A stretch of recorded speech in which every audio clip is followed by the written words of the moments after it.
Hey fuckers, it's Friday. Can't spell shattered without shat or turd. Like a gut punch to the abdomen. Some of the funniest shit on the web.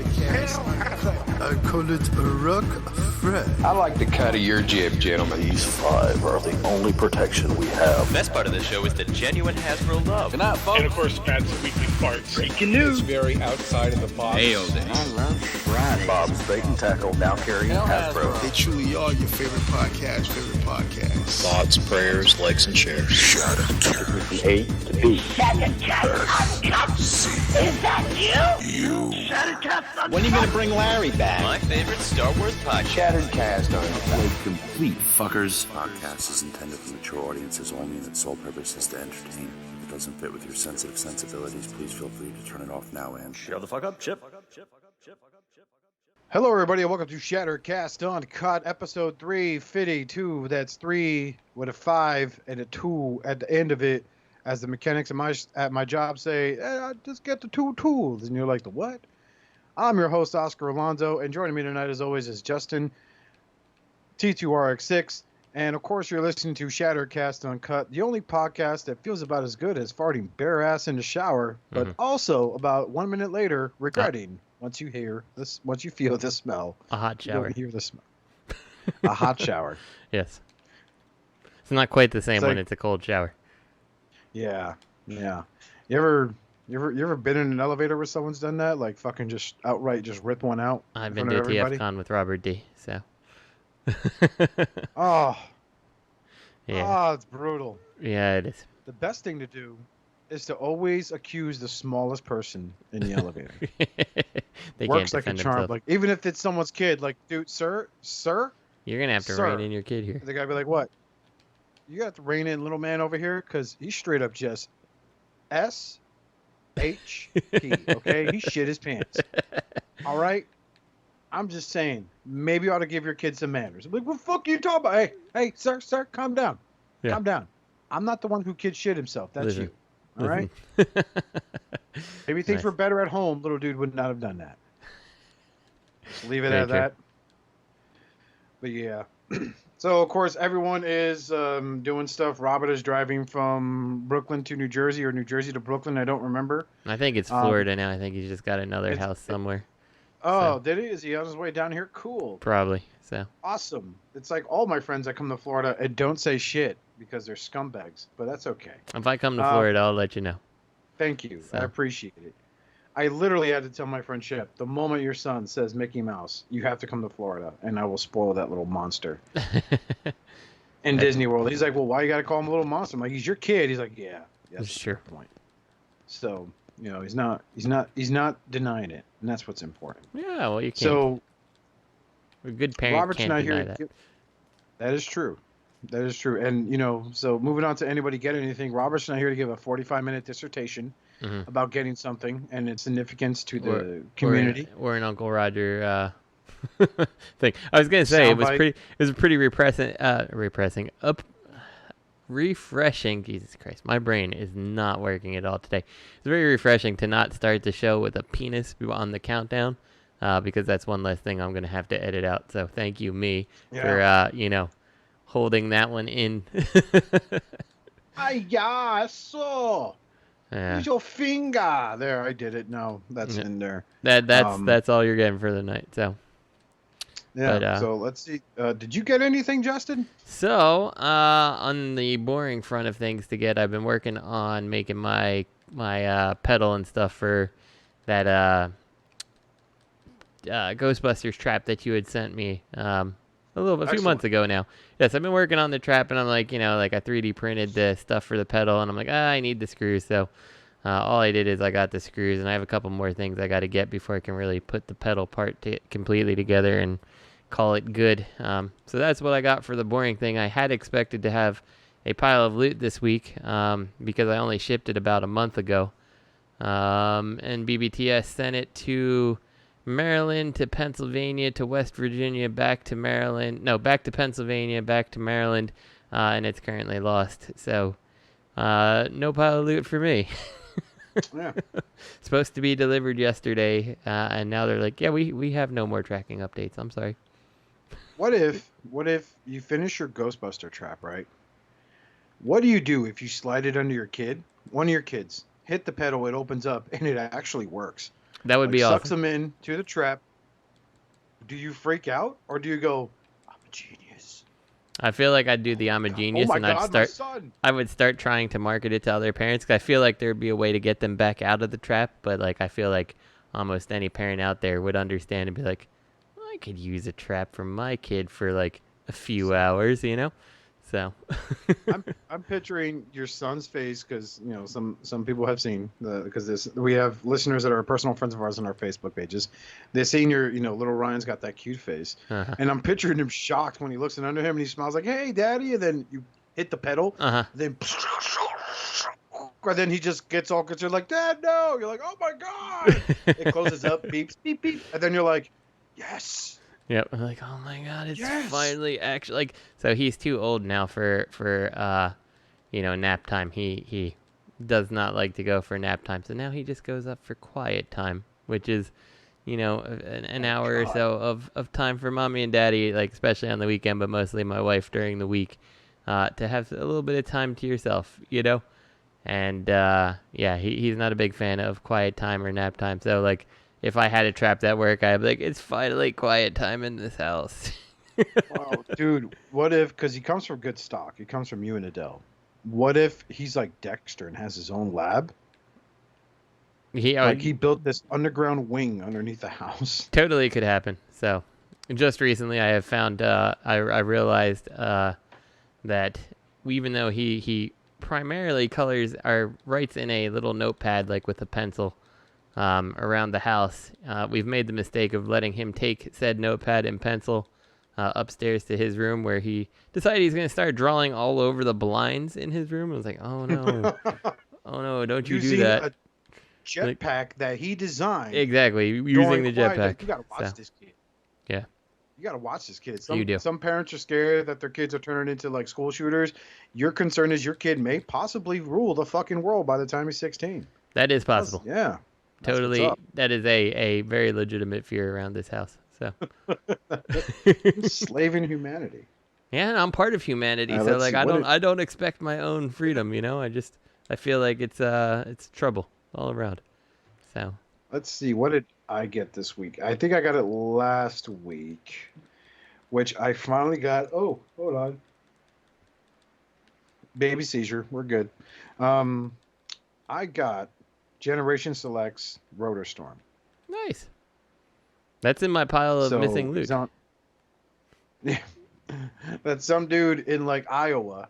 Now finally I was like, the fuck is Big Bad Toy Store? Mm-hmm.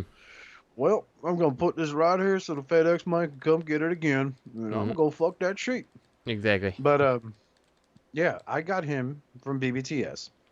Oddly enough, when you ship your pile of loot, it takes like 7 days of process, which is stupid. Insane, and it's gotten worse over the years. Like, yeah. You would think that most things get better as they progress through time and things like that. But no, not BBTS's pile of loot.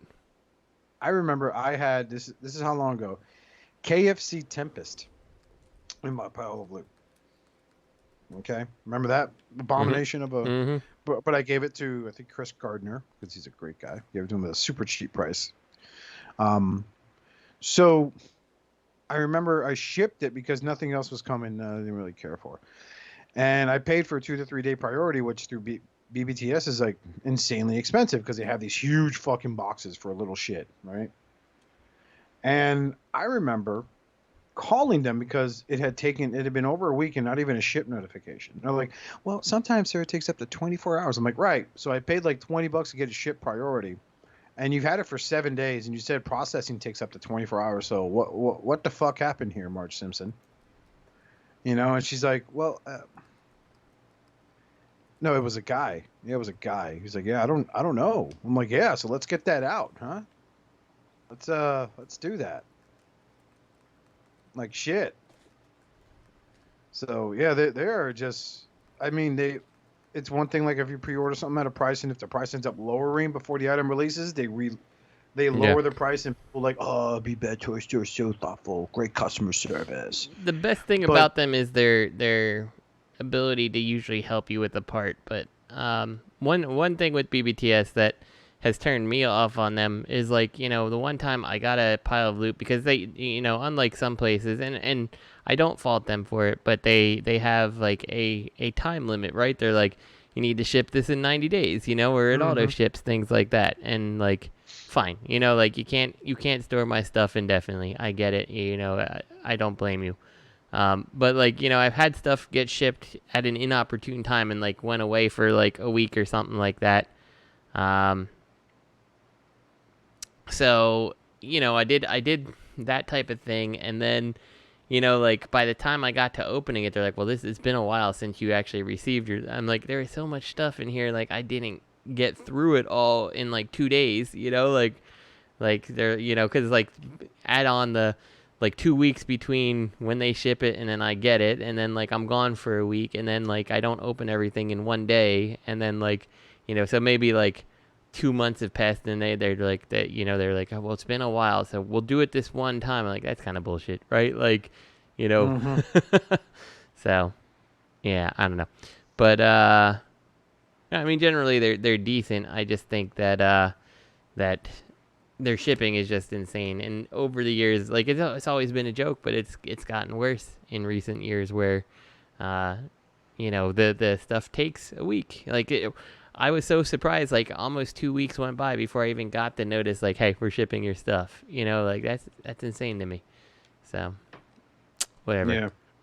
It's, you know, I gotta admit though, my whole time I've been purchasing more with the Chosen Prime compared to BBTS or even TF Source. Because the only way I locked in for, because, you know, I picked up that Back to the Future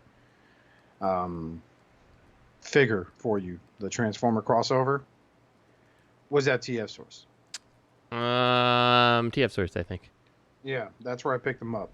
So TF Source is pretty quick on the shipping from their stack. I never used their stack. I've always bought and shipped the same time. But one person who, without fail, and he really makes you want to navigate his site and read the other FAQs, is the Chosen Prime. And they have same-day shipping if you process your stash to be shipped like first thing in the morning Arizona time, because that's where they're located. So they're like an hour behind. They're in Matt's time zone, so I haven't had an issue with their shipping yet, except for when they ship me the wrong shit. Yeah, but when you consider the fact that they're not a huge, like a humongous store, because I mean, I assume BBTS is a bigger store than the Chosen Prime, given their way their hands are in everything. You know, like the fact that a smaller group of people can ship faster and not typically have too many issues, you know. Yeah. Yeah. Oh, yeah. Yeah. But speaking of issues, let's get to the news. Let's get to Third-party news. news. Third-party news. Let me scroll up here. So, I'm jumping ahead. Nope, we're at movie and show news. That's right. The Hasbro brand panel at the Festival of Licensing. Isn't that nice? So, I feel like I've seen like most of these images, but I don't remember Snake Eyes being so prominent in it. So they're really pushing that Snake Eyes, huh? Yeah, they are. Yeah, it's fine. It's cool. They're Bumblebee for G.I. Joe. At least they're getting love again. Yeah, exactly. I am glad to see that the G.I. Joe stuff is done so well. I still think that I'm waiting for like a like right out of the cartoon type set of 6-inch figures, and then I'll probably be more interested. But for now, I'm just kind of enjoying it from a distance, like, you know. And I sometimes I don't want to, but I'm like, I know if I go in on these, like, here's another expensive rabbit hole to start going down, you know. So we'll see. Yeah. Yeah, but they look really good, and I'm glad that G.I. Joe is getting some love here. I do think that the logo here is pretty funny, where you have the like the kid's PJ Mask and Peppa Pig standing next to Snake Eyes and Bumblebee and the Monopoly Man, and we all know that Monopoly Man's one of the most ruthless villains of all. He doesn't care. I've bought all of these people's families and then sold them. It's a slavery over in the Philippines. Park Place, and I live there. Come get me. Get at me, bro. Slide into my DMs. But yeah. So first is the G.I. Joe Origins movie with Snake Eyes. Yeah, It's we'll called see how that Snake one Eyes goes. G.I. Joe Origins. I'm not. Are you excited about that, Oscar? I am not a hardcore Joe fan. I wanted to say this earlier, but I didn't want to cut you off. Oh, it's fine. You know, I mentioned it in our last episode, but our last episode was kind of short because the presidential debate where two old men screaming at each other was going to start. But I want to give a big shout out to the Hasbro developers in the G.I. Joe department that laughed at all their fans having a fit because they kept announcing more Target exclusives. Okay. Yeah, it's funny to see people too, because they're like slow down, Hasbro, we can't keep up. I'm like, well, I mean, like, I feel like that's kind of a good problem to have, that the product line is not stagnant. Like, they're really filling out a 6-inch line quick. It is pretty quick, I would say, but you know, 5 years ago they were there's bitching nothing about the opposite thing. Exactly. So yeah, I mean, I am glad to see what Hasbro is doing. I think it's nice that G.I. Joe is getting this love, and that it generally, aside from being exclusives, is positively received. But like, if I'm honest with you, like, I know Target exclusives suck and stuff, but like, Target usually handles toys a lot better than Walmart. You know, like, yeah, you know, a lot of times Walmart doesn't have anything available. They, you know, their shelves are barren. Their pre-order online stuff is kind of a joke. Like, even being able to order any of the toys online is relatively a joke. Like, Target definitely, I feel like, does all that stuff better. Their toys online are more better stock. So like, I'm more better. Is that a word? I don't know. I'm not. Much better. I'm not much better. There we go. See, I told you my brain's not really working very well today. But yeah, like, you know, like, all this stuff in mind, it's like, yeah, of course, like, maybe you are going to give it to the company that kind of does this better, you know, like, maybe if you want to see less Target exclusives, maybe you complain about the fact that none of the other companies out there that sell toys seem to give a shit, you know? So, I don't know. Maybe that's just me. Maybe I'm crazy, but I don't know. I just feel like there's a reason Target's getting these, and it's because someone over there actually gives a shit about the toys and knows that it's a profitable thing if you actually go ahead and do it, because nobody else is. Yeah. And you know, a lot of things is people saying now scalpers and their bots. Apparently there's a program that you could use to buy out a fucking pre-order, because these pre-orders are going out very fast. And I don't know, I'm not a big G.I. Joe guy. I try to get into it, and you know, I don't know, man. I could see myself fucking with a Transformer while I'm on to John, you know, or while I'm just on the couch. But I mean, I own 2 of the G.I. Joes. I have the Target Roadblock, you know, as I call them, Rick Ross Roadblock, and I have Scarlet. That's it. You know, I had the classified Snake Eyes. It just wasn't for me. It's like, oh, it's what Deadpool should have been designed as. You know, then there's another Snake Eyes coming out now, and it's like, well, it's not for me. Yeah. So, you know what I mean? So it's not. I don't know, man. I think that's fair. I'm glad to see they're still around. Yeah, I mean, I do think that. I think that's a completely fair statement to have, and like, to an extent, I feel a bit of the same way. Like, it's kind of why I'm into Transformers, because like, a lot of it is like, I'm always interested in seeing how they engineer things to do certain things. Like, that's why, you know, Classics doesn't really keep my interest as much as MP and stuff like that, because it's just like, how did you make this thing do what it's doing, you know, the engineering aspect. And it's like, an action figure is cool. I pose it there, it sits there, it's great, it's on my shelf, and I'm like, okay, what am I doing with this now? Like half like my figure arts Dragon Ball Z stuff, like, I love Dragon Ball Z, but it's like half it just sits in a box in the closet because, you know, if I don't have room to display it, I'm like, I don't feel like taking it out and messing with it very much, you know, things like that. So an action figure is an action figure. So yeah, so that's why I have a lot more fun if I'm watching TV with the wife, messing with my NPR and hide, or being very, very careful transforming Central Barbosa. As you do. Most not for him, for yourself. Yeah, because I do have. Oh God, I gotta go to the hospital. What have I done? Blood everywhere. The dogs are drinking me dry. And if anyone who hasn't messed with Central Barbosa, that's not actually a joke. Like, legitimately, He will cut you to pieces. I remember actually, I think it was Planet X's Swoop. Yeah. The one time I was like, and I got their next prototype, and it was just like I just took a bunch of kitchen knives, just like taped them together. Like it's beautiful. So. Oh, Swoop looks so good. That says Ginsu. Shut up. Mm-hmm. It's Swoop. Yeah, dude. I remember the running joke where like I photoshopped blood under my hand, and I put like 3 band-aids on. Like I just transformed Planet X Swoop. Yeah, it's good. He's fine. Dirt. It's good. It's good stuff. Yeah. It's good stuff.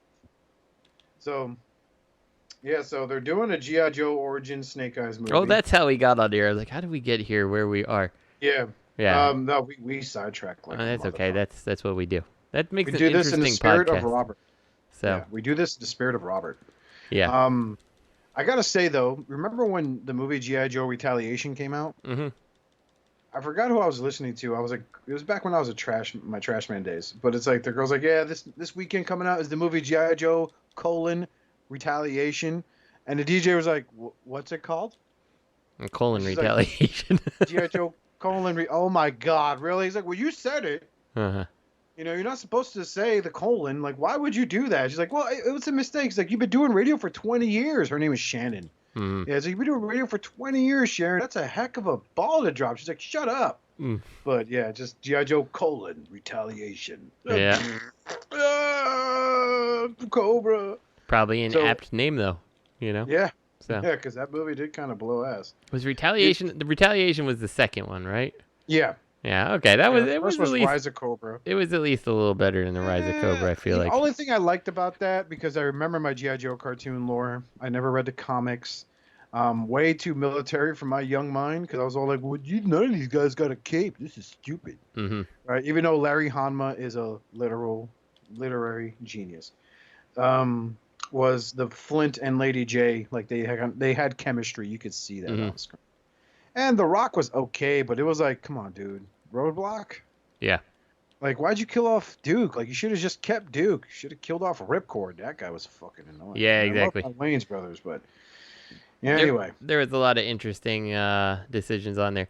So I would not claim any of the G.I. Joe movies were necessarily fantastic movies by any means. Yeah, but I guess I enjoyed them, but I'm a little nervous about this one because like the way I look at it, and maybe I'm seeing it wrong, but like I see a guy carrying at least a katana or two on his side, wearing what looks like a raincoat.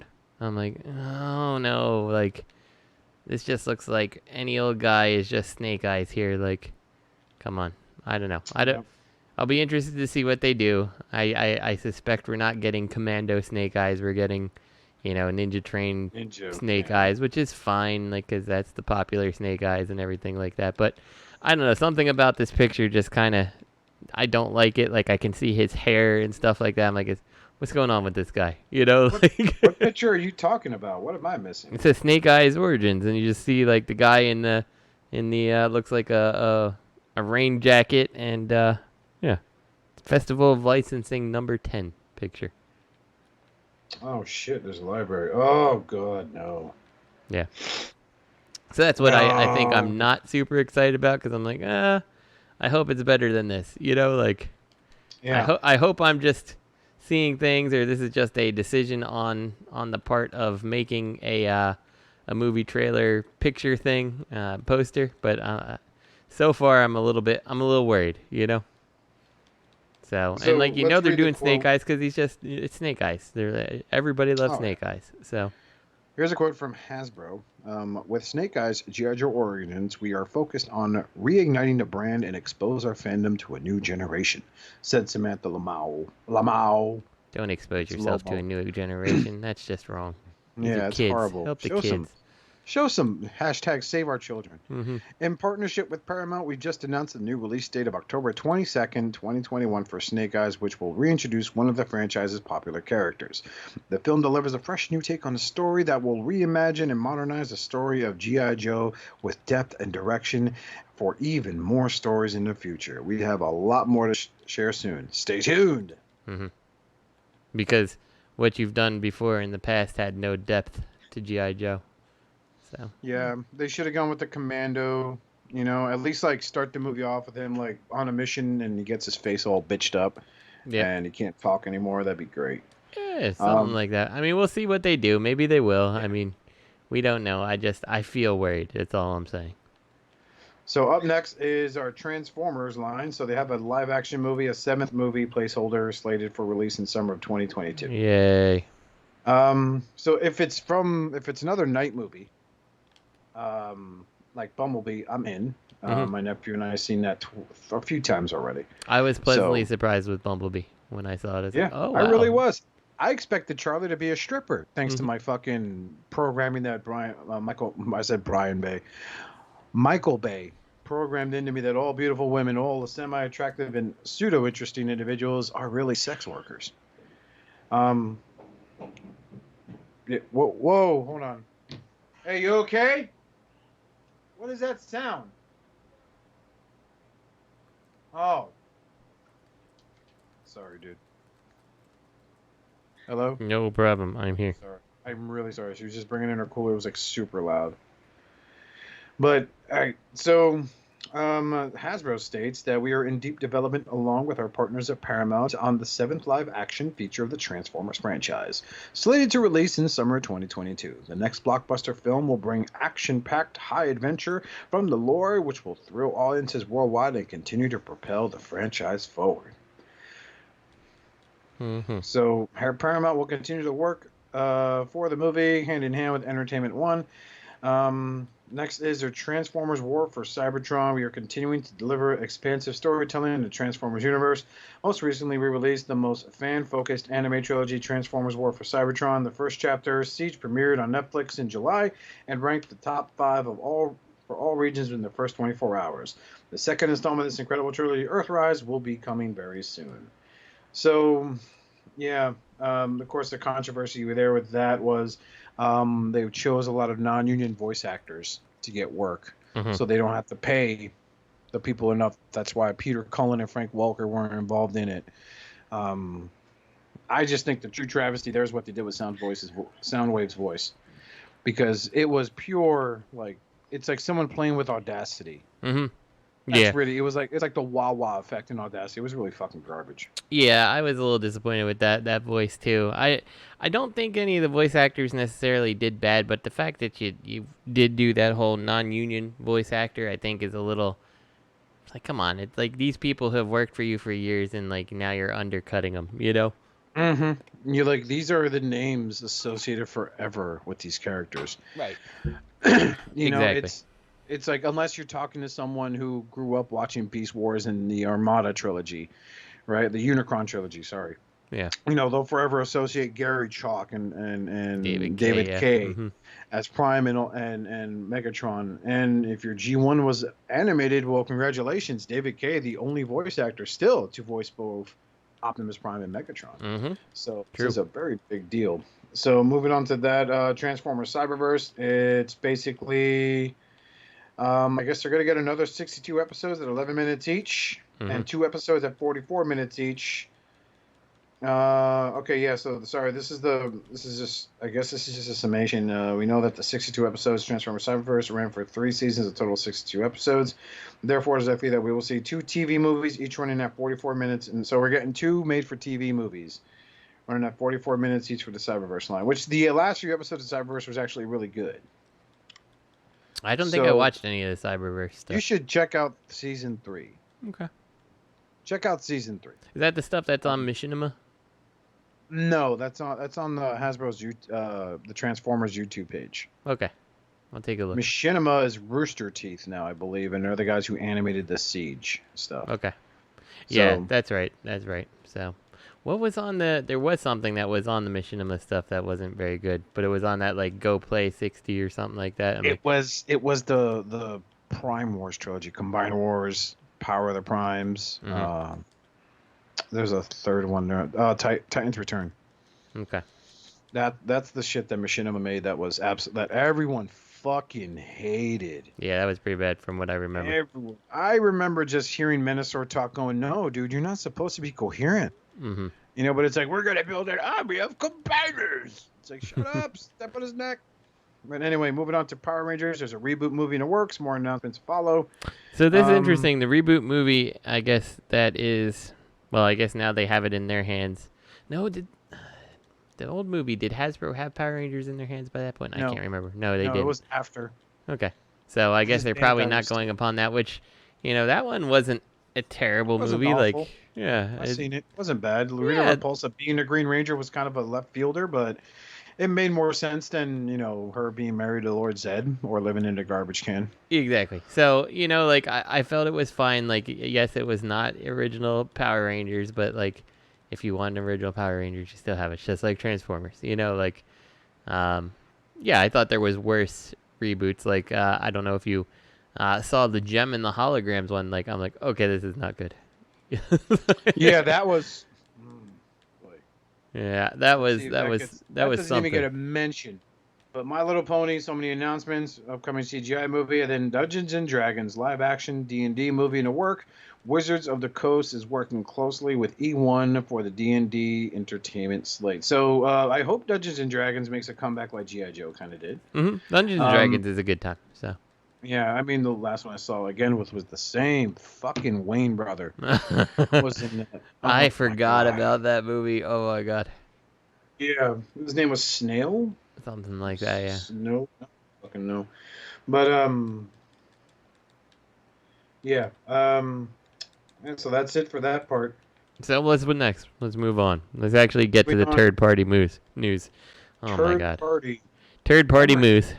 You know who I miss? Hector. Remember Hector? I do. We used to do Dispatch, and for some of you guys that just caught listening, I thought of this great idea back when I was on a podcast before I left for the second time, that our listeners can leave us recorded messages and we'll play them at the end of every show.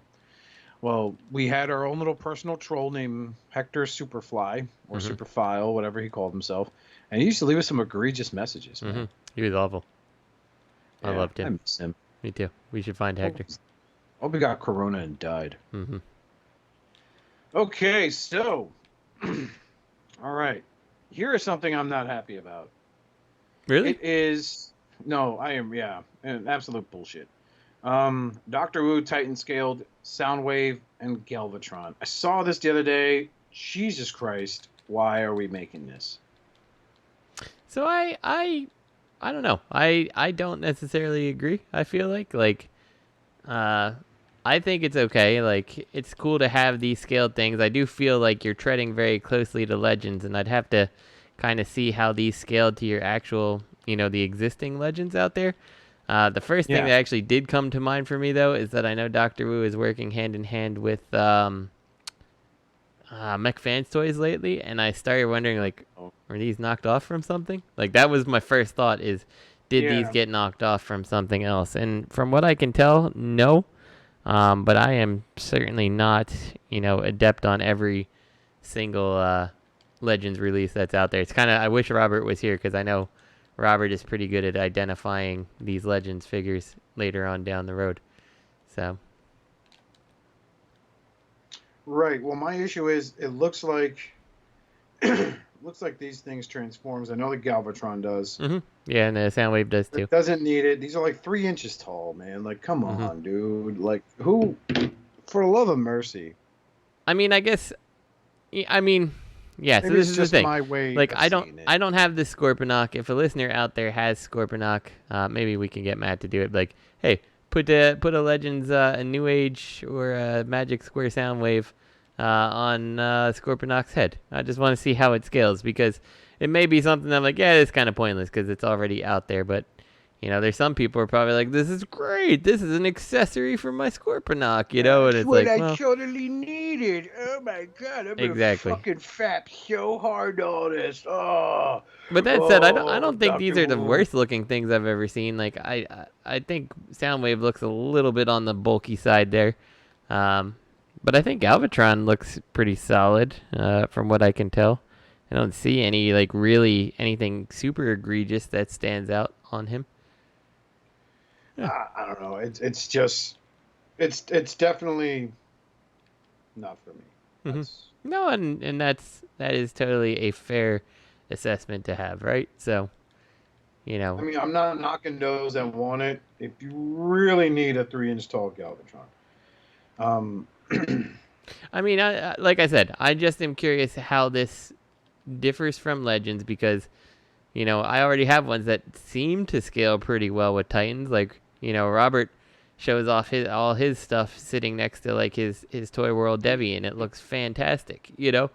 So, you know, how much different is this, and is this something that feels like it's an appropriate scaling in this case? Because, you know, like Scorponok, you know, I mean, he's not like Metroplex, but he's still a city bot, you know, like his city was questionable.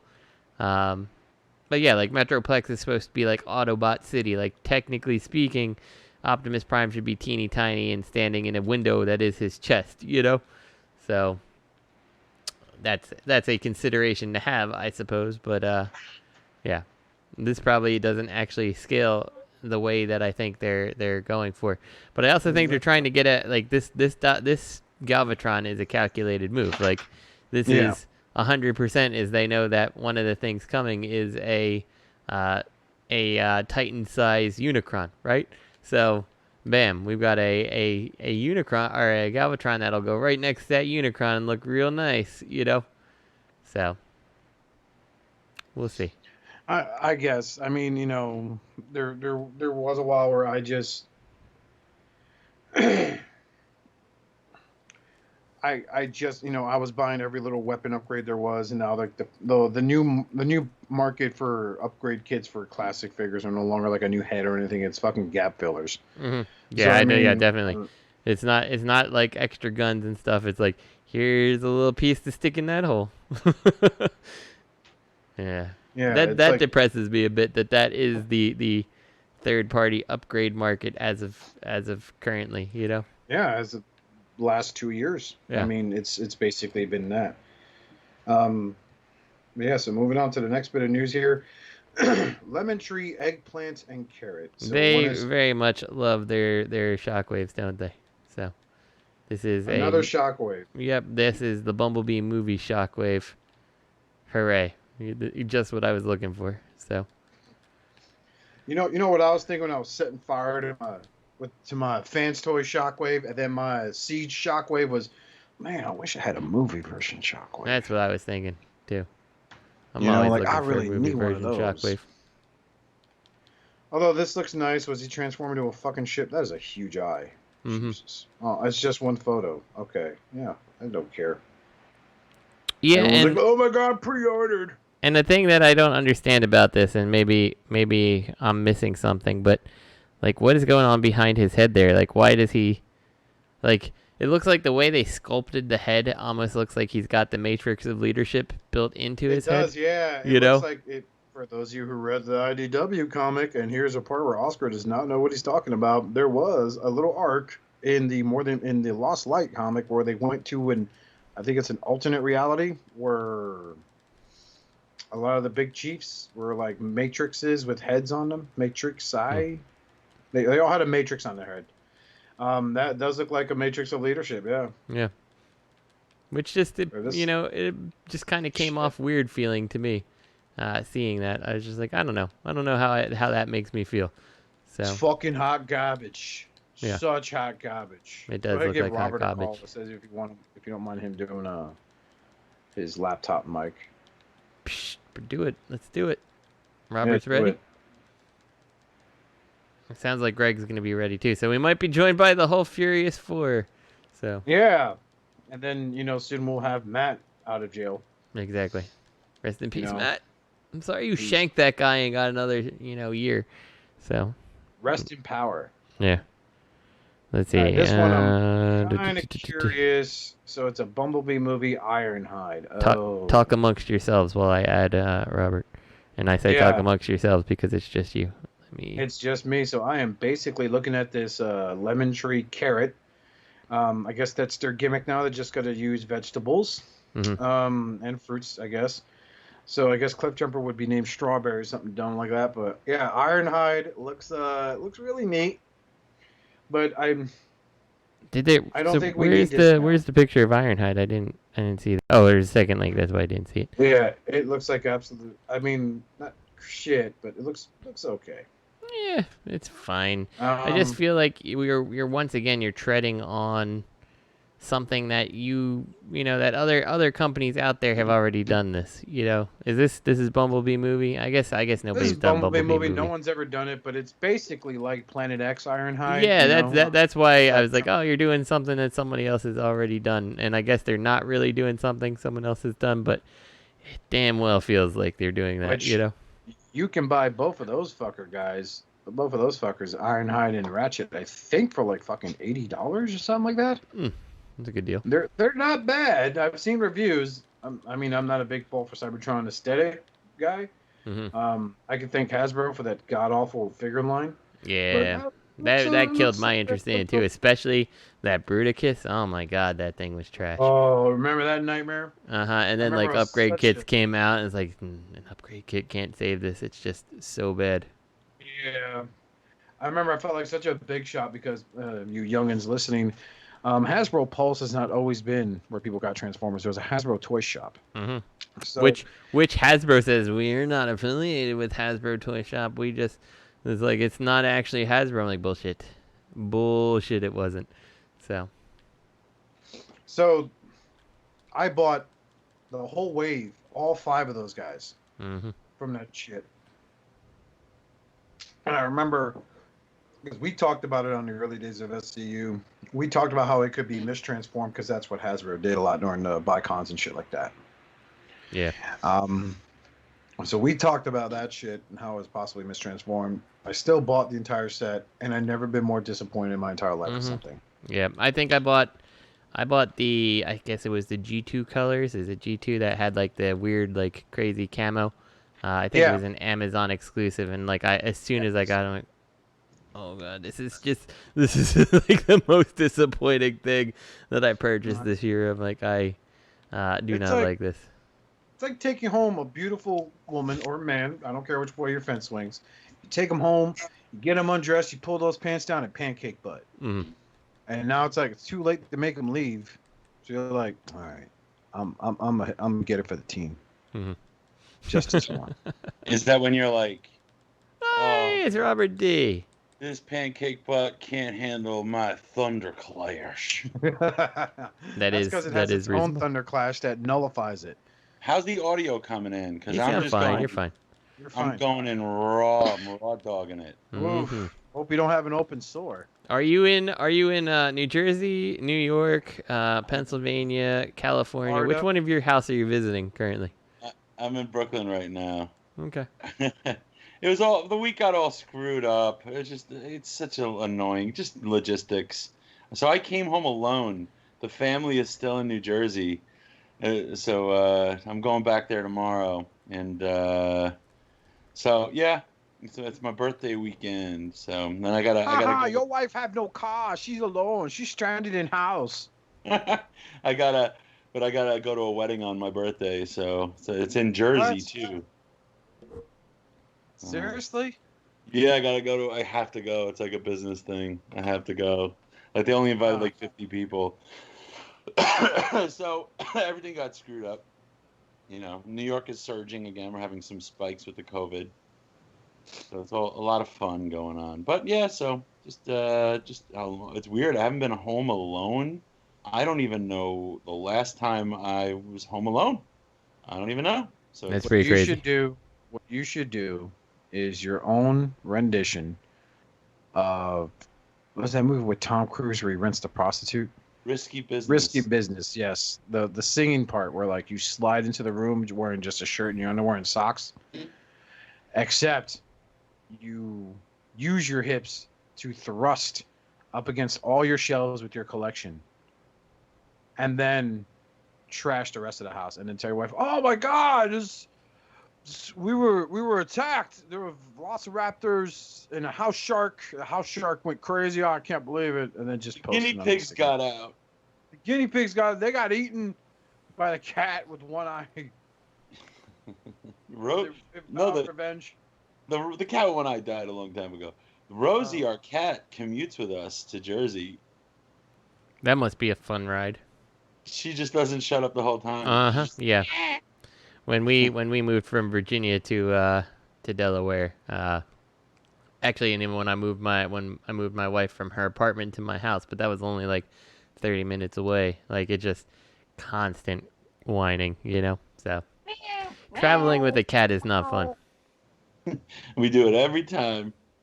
I'm just like, would you shut the fuck up? Like I'll play music with a good beat, and she's meowing to the beat. So, oh man.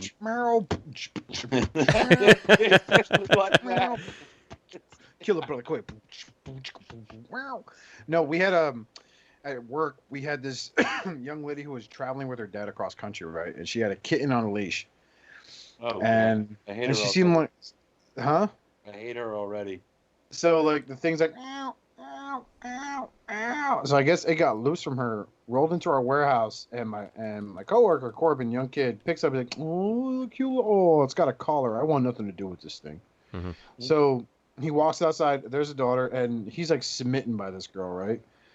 And then she smiles, and it's like the whole left side of her front teeth are destroyed by gingivitis.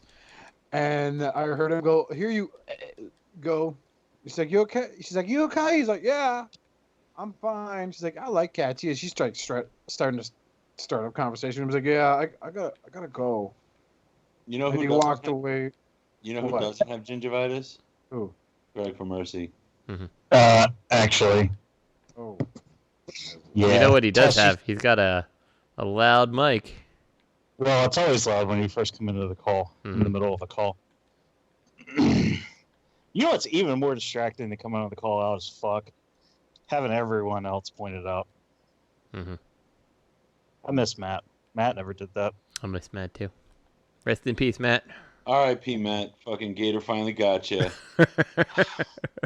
Matt died of the corona. Mm-hmm. He found out it wasn't a hoax, and he just dropped dead on the spot. Wait, I don't know what narrative we're pushing here. Sorry. It's okay. Every week's a new narrative. Oh, what'd I miss? Where do we up to now? Now we are moving on to Moon Studio Radiation. Yep. So. Don't you want to hear what I got this week? Okay, No. you know, let's do it. What'd you get? That's a no. What'd you get, That's a Robert? hard Let no. us. We're guessing. We Oscar and I have some opinions earlier in the show of what you may have gotten this week. So let's hear it. Opinions? You tell me your opinions, and I'll tell you if you're correct. Nope. We're just gonna wait. I got nothing. Okay. Didn't you get Tigatron? Whoa. Oh yes, I got Tigatron. That counts as nothing though. That thing's a piece of garbage. Everyone's gushing over it, and it's trash. I'm sorry. That thing is. This is the new MP, like Beast Wars. It is so disappointing. It's just, it's really okay. Cheetor is solid. Tigatron is not. Like at least in Beast mode, like it's extremely difficult to get them all tabbed together. His rear legs kind of stick out from his body oddly. They don't really collapse in and give it a good shape. He's not a good Beast mode. And I'm sorry, but Beast Wars have to have a good Beast mode. Yep. And the challenge always was, back in the day, it's like they look like shit because how do you pull it off? Mm-hmm. But now you have Masterpiece, And I mean, Megatron's fucking beautiful. Cheetor's still, I think, the most beautiful both modes, But I mean, all of them so far, in my opinion, are beautiful. Mm-hmm. This alt mode, no, except, you know what? No, they're not all beautiful because Leo Convoy was not beautiful. Leo Convoy, I didn't like as well. And that was the last Beast Wars release. So, not a good thing. Mm-hmm. Not good at all. But not thrilled with that figure. Not happy. So, to throw it out there, I thought you were going to start quoting some Uncle Roger or something like that. That's kind of what I figured would be what you got this week. Rain the rice? Mm-hmm. Exactly. Oh, I finally watched the Jamie Oliver and the Gordon Ramsay. Chili Jam? That shit was funny. Gordon Ramsay have more walk than all British chefs combined? Gordon Ramsay have 2 walk. Uncle Roger only have 1 walk. Oh, he cooking out in the middle of nowhere. Asian people have 2 kitchen. That's how you know if they like you. If you cook in the inside kitchen, they want you to go home. Dude, that shit's fucking funny to me. You sound racist. I am. We Oh, you definitely are. almost got me. You almost got me there. Hold on, I gotta mute. Thank God. That took entirely too long. What is it? 5 minutes into his being here, and we only now are getting him to mute. So, Greg, what'd you get this week? Anything? I did. I got Tigatron, and do you think he's similarly trash? No. I to be honest with you, I got him, and I got a bunch of Star Wars Black Series, and I got Kang Toys Land Bowl all at once. And then I had to go to work, so I didn't really get to mess with anything. I didn't even get to open anything. And then the next day, and then I got Baby Yoda as well. So hey, I kind of knocked it out telling my story. And then the Bandai one, the figure arts. And Is then it the Figure next Arts Baby day, Yoda? I had no clue. yeah, just came out. I'll have to go look at that. It comes with a blankie. Nice.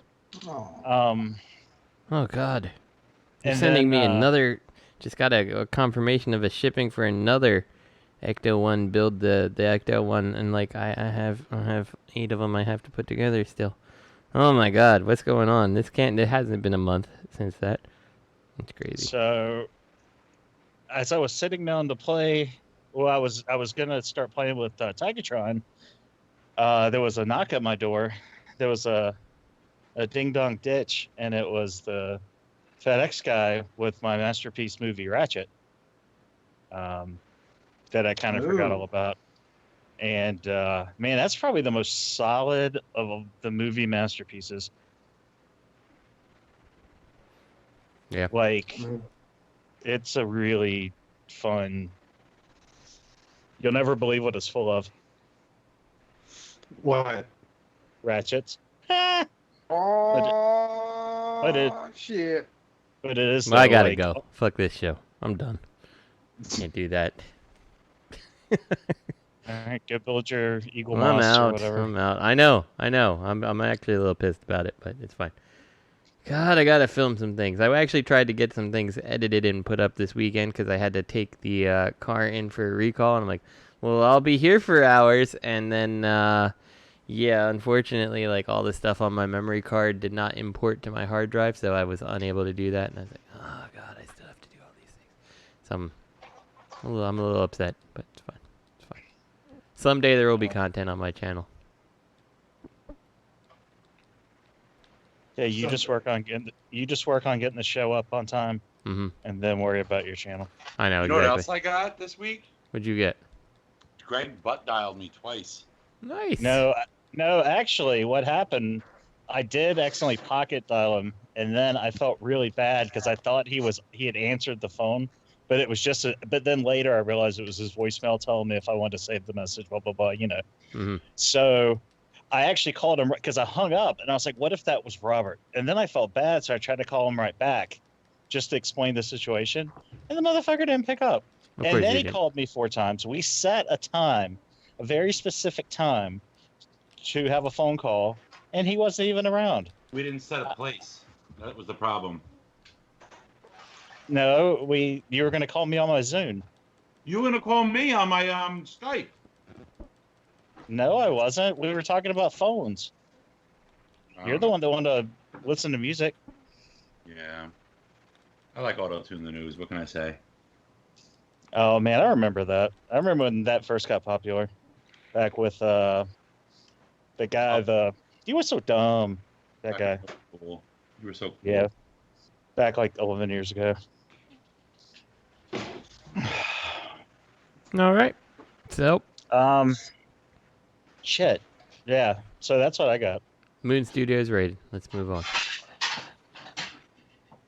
So this is Toy World, right? Or Zeta. Sorry. Who knows? What are we looking at? Superion? What are we looking at? No, we're looking at the rated. Yeah, so they're saying the left side, the left components look similar, if not the same, as Zeta's, whatever the hell his name was. And that's his left. That's his left, not your left, just for clarification, because it confused me the very first time I looked at it. So let me see. Is Zeta just hiding now? Like, just have they released anything since Hasbro scared them? No, Yeah, they're like in re-releasing different Yeah, names. they're re-releasing all the Toy World shit. So, like, they went back to fucking that Astro Train from like TFCon Chicago, like the first one. Yeah, it's weird. It's like they're like, oh, we can't do it. Or some. I mean, it looks cool. I like this. I'm definitely interested. I think. So. All of their combiners have been solid. Yeah. But wasn't there a teaser that Takara was doing Raiden? Well, Takara's doing Raiden in conjunction with the Japanese rail system. So that's probably why Zeta didn't put this under their name, because they're just that's probably fair. They're already freaked out by what Takara might do to them, given the Unicron fiasco. So they just chose not to cut that off. And then when Moon Studios gets their cease and desist, something like that, they're like, oh, well, it wasn't us, it was Moon Studio. So. Well, if they really wanted to be clever, they put each limb out as under a different company name. Yeah. Put each individual piece out, and then sell like the thighs and like all that bit. Sell that as an upgrade kit by, fucking duct tape toys. Mm-hmm. Oh, No, Robert. Dr. Chu. While we're on the situation, I don't know if you've seen the Doctor Wu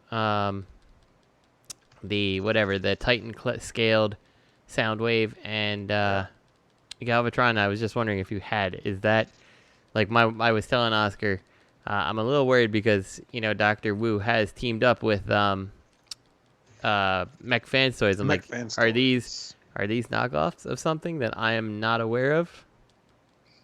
Nope. So, no, they're new. Yeah. Okay. Mech Fans Toys, they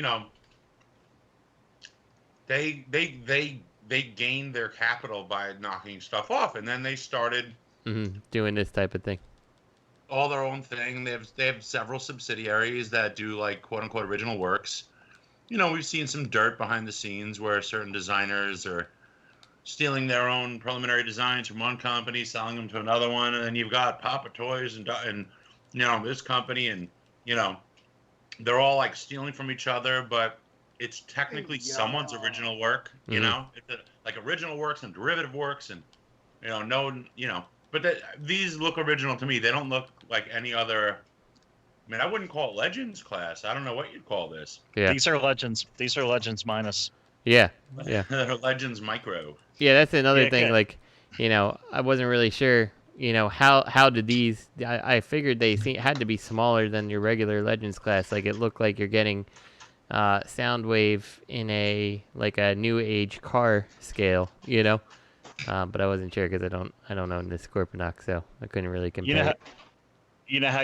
How else you can tell these aren't knockoffs? Because these designs look like shit, so why the fuck would they knock them off? I actually thought Galvatron looked good. I thought Soundwave looked a little chunky, but I was channeling my inner Robert. Like, I mean, I wouldn't like display them with anything else, but yeah, they're cute. I mean, they're like those little Coro Q things, like the little. Yeah, they're like little pudgy. Little. Yeah, I mean, it's hard to have something that small and transform. You might as well just use action figures, Mm-hmm. I don't think it needs to transform. I don't think you need to have a Soundwave as a tape standing next to Fortress Maximus. That makes no sense. Mm-hmm. You just make little action figures. Make them, make them nice. Yeah, the other thing I was saying to Oscar is, like, I feel like, no matter what you do with these guys, like, you can't scale them. Like next to, like, Scorponok's supposed to still be a city bot, right? Like, theoretically, Megatron should be sitting inside a little window that's on his chest or something like that, because that's just how this character actually should be scaled. So, yeah. I feel like the only company that ever got the scale right was Make Toys. With Utopia, and they came out with a teeny little, was it the Constructicons or something? And they're like, the non-transforming things, yeah. Yeah, exactly. So I mean, like even the Unicron that's coming out, which like I said, Galvatron's a very calculated move on their part because Unicron's coming, so here's a Galvatron that's gonna look nice sitting next to him, but like he's too big, like the whole arc is small enough to fit in Galvatron's hand or Unicron's hand. So. You know that's how a lot of robotic flood myths originated, from saying Unicron's coming. Mm-hmm. It's true. That should be the DNA Toys inevitable upgrade kit for the Unicron. It should just be a little teeny tiny Galvatron and a pair of scissors so you can cut all that fucking shit off the back of his legs. No. Yeah. Yeah, I'm boxing up, or I'm getting a lot of boxes packed up and taking them out to the garage, like, because I don't have all my stuff on display, and I'm trying to like minimalize it, but I'm not gonna get rid of shit. Like, I'm just gonna try to swapping it out. So I'm taking a lot of stuff outside, so I'm reboxing it, and I had that Zeta the Cell Unicron. He's standing on my coffee table right now. I'm still like, man, this thing's clean as fuck. Mm-hmm. He's a good looking Unicron. Yep. It's poorly engineered. Mm-hmm. I am not digging these slider things on Tigertron's lower legs. I think I'll glue them in place. Mm-hmm. How'd you do? Okay. Man, Robert should have got that ratchet.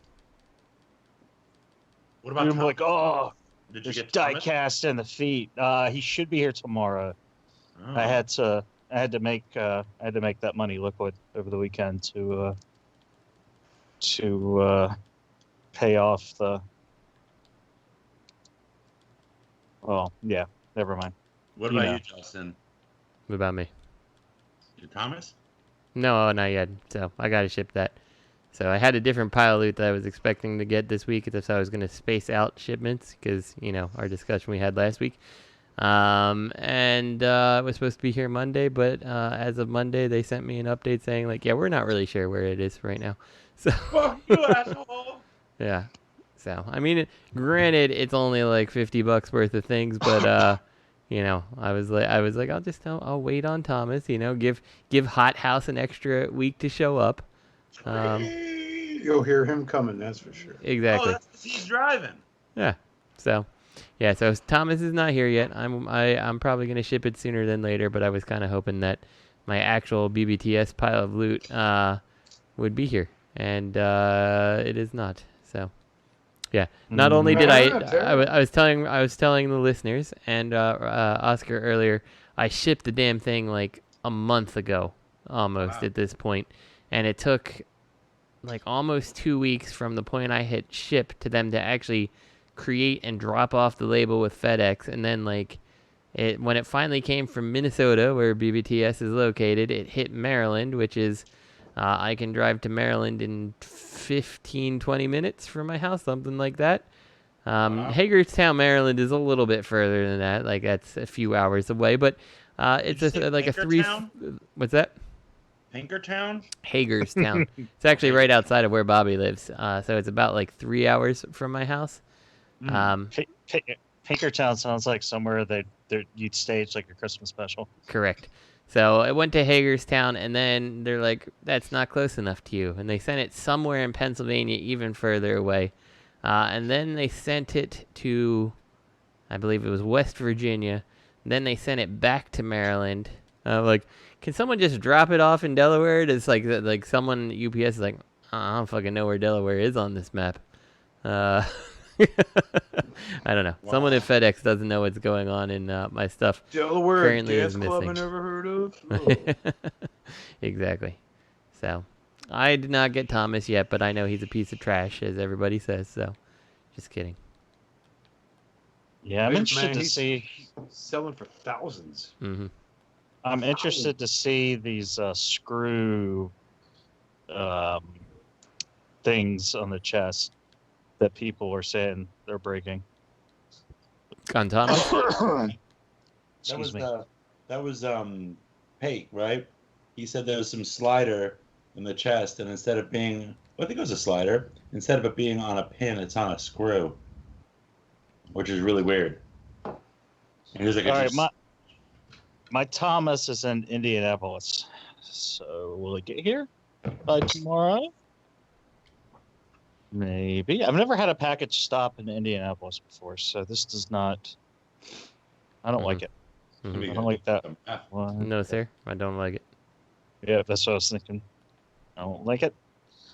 Oh, but I might get my 3D printed Scorponok gun tomorrow after I pre-ordered the DNA kits. Sorry. Fun with tracking. Anyway. Mm-hmm. Man, what about that novel coronavirus? Yep. So what's next, Oscar? Does anyone else have any thoughts on Raiden? I think he looks good.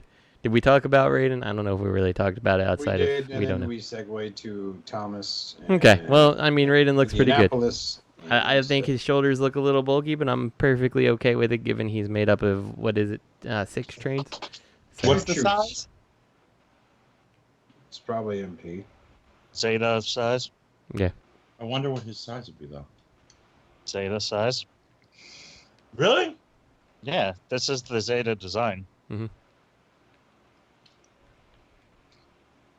I mean, that's how many trains is he? How many trains? 6. Is he? 6. Okay. If what Justin just said is any indication, I'd say he's made up of 6 trains. Mm-hmm. It is 6, right? It's not 5. I'm pretty sure it's 6. No, it's 6. Yeah. Do we see parts forming going on?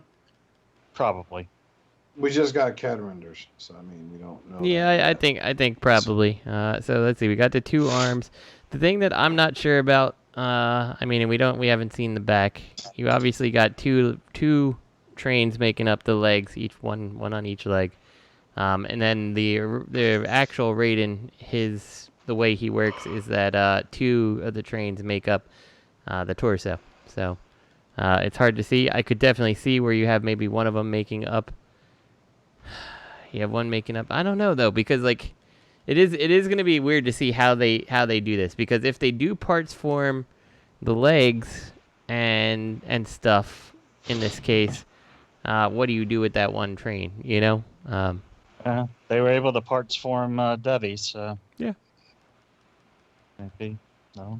Yeah. I mean, I don't doubt they can get it done. I'll just be interested to see exactly what they're going to do with this guy. So. I mean, yeah, could just be hips and thighs, and that's it, just like Devi. Mm-hmm. You know. And hands. And hands, and yeah, no feet. Wow, no feet. What a jip. Mm-hmm. And boobs. But he does have rockets. Yeah, he has rockets pointing up to his own arms. I can't believe you, in 2020, Robert, you used the term jip. Huh? Jip. That is offensive. Oh, yeah. That is offensive. Oh, it is, actually. Yes, it is. Yep. Can't believe you, Robert. Insensitive. We're going to have to vote you off the podcast. So. I apologize to all our gypsy listeners. Mm-hmm. As an ambulance chaser, you're only like one step away from being a gypsy yourself. So that's offensive. Whoa! What? Whoa! That's offensive. Robert's a successful ambulance chasing lawyer, and gypsies they're successful people. Whoa! I feel gypped. Wow. Did I do it again? Hi, Did I do it again? Yes, you did, Urkel. Knock it off. How many walks do you think this guy comes with? That's my question. Just one. Oh. Yeah. That's not a CAD render, though. That's a prototype. Mm-hmm. Yeah. Still without really seeing it uncombined. See, 1 train, 2 train. I don't get it. I got to see a side view. Yeah, I got to see that too. Because and then the thing about the original ones is like you took part of the trains trying to think. It's been a while since I messed with the knockoff Raiden because God knows I'm not spending like $10,000 for their original Japanese Raiden at this point. Wow. But I don't think he's that much, but he's pretty ridiculous. But like if I recall correct, you only use part of the trains for the feet, and the other half just like clipped on somewhere, and I can't really remember exactly what happened with it. Hold on, I am for eBay. I'm posting pictures of Raiden. Maybe. Hold on. Sometimes Google doesn't want to save the pictures.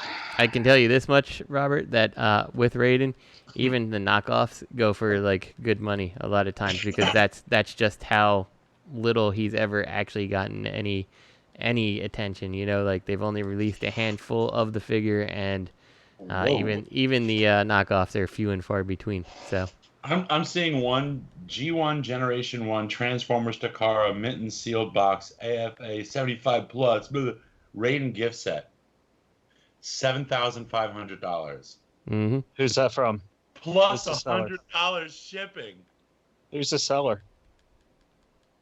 Let's see. Well, it's probably $100 in insurance if you buy it. So. I don't see a seller's name. How come? It's from the United States. Okay, so Raiden does look a little different than I remember. It's been a while since I messed with him, but yeah. So I guess and then you can do it for easy comparison. I'm sorry, I'm not trying to cut you off. Just no. explaining one Gabriel G1 911 Gabriel G1. Oh, I don't know that guy. I know, best friends. That's a big old train wreck of fucking pieces. Jesus, pun intended. Yeah, so I mean, Oof. it's always one of those combiners that like I thought Raiden's kind of cool in his particular media, but he is definitely not one of the best combiners. Like I'm pretty sure there's a reason he never made his way to America. Shit. That said, I so wish that Hasbro / Takara actually would reissue him because I'd still buy like an official one. Yeah. Whoa, dude! One just sold on September 20th for $7,500. Mm-hmm. Well, compare his animation model to his toy, and Another one sold for $589. That's weird. Mm-hmm. That's a big price difference. So, what's the $589 one? Is it an actual real one? It says very rare Transformers Raiden C131 G1 train bot Japan. Vintage pre-owned. Yeah, I bet they got a knockoff. Yeah, because I couldn't I bet see. they still haven't gotten it yet to leave bad feedback. Yeah, so yeah, that'd be my guess because like those train bots are very expensive. So. Here's Transformers Diaclone Raiden loose train track train bots vintage rare 385. Where's this coming from? From Honolulu, Hawaii. Well, what's wrong with it? Free crystal meth.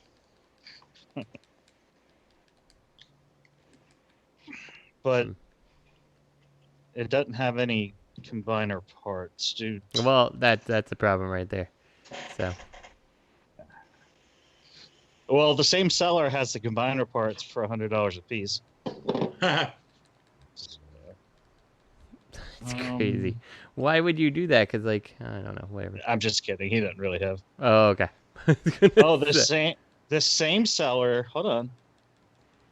I don't know what the fuck with this deal is. The same seller has a set that's combined. It looks like it's complete for $600 plus $23.15 shipping. Mm-hmm. See, this is the point though where like I love G1, but like there is never a point that I'd be like, oh yeah, that's a reasonable price to pay for an old figure that I can't do anything with because there's a very, very good chance that this thing breaks, you know, when I mess with it. You know, like this is the Diaclone, and one of the fists is a Defensor fist. So I guess the Diaclone doesn't fetch as much as the.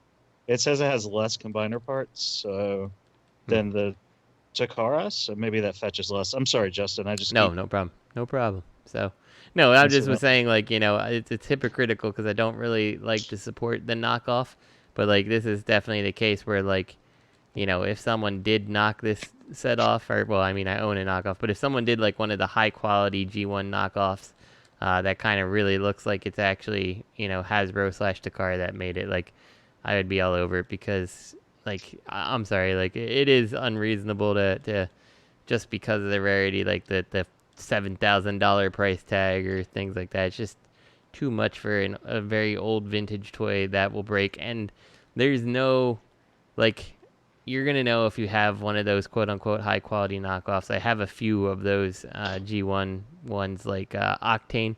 I had because I found a really good price, and I'm like, I can't find any original one that actually has any of its chrome intact, So, I don't know. Sometimes I support this because Hasbro and Takara could be making modern versions of these characters, and they don't, and that kind of upsets me.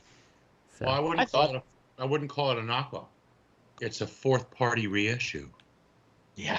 There you go. I thought about buying a couple of those, like the Dinobots and a few other ones that, like, you're not going to get, like, true G1 reissues, and just have them. Right, just... and, like, I think I have like, one of the quote-unquote high-quality knockoffs of Swoop, because it's almost impossible to find an original G1 Swoop that's in great condition, with chrome and stuff, that doesn't have a broken fucking beak, like things like that, like, I'm like, so, like, if Hasbro had reissued the Dinobots, the full set, like, damn right, I'd be all over them, but they don't, like, we get like 3 mini bots, and they're like, we're done with, like, what do we get? We got Hot Rod, we got the cab of Optimus Prime, which has been reissued like 20 billion times at this point.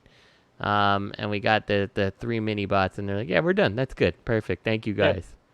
But don't they have, like, don't they not have the molds for a few of them because they degraded? Yeah, I don't know. So that's what they claimed. That's what they claimed is the problem with Wheeljack. That's also one that I have a quote unquote high quality knockoff of, so I could get one pristine.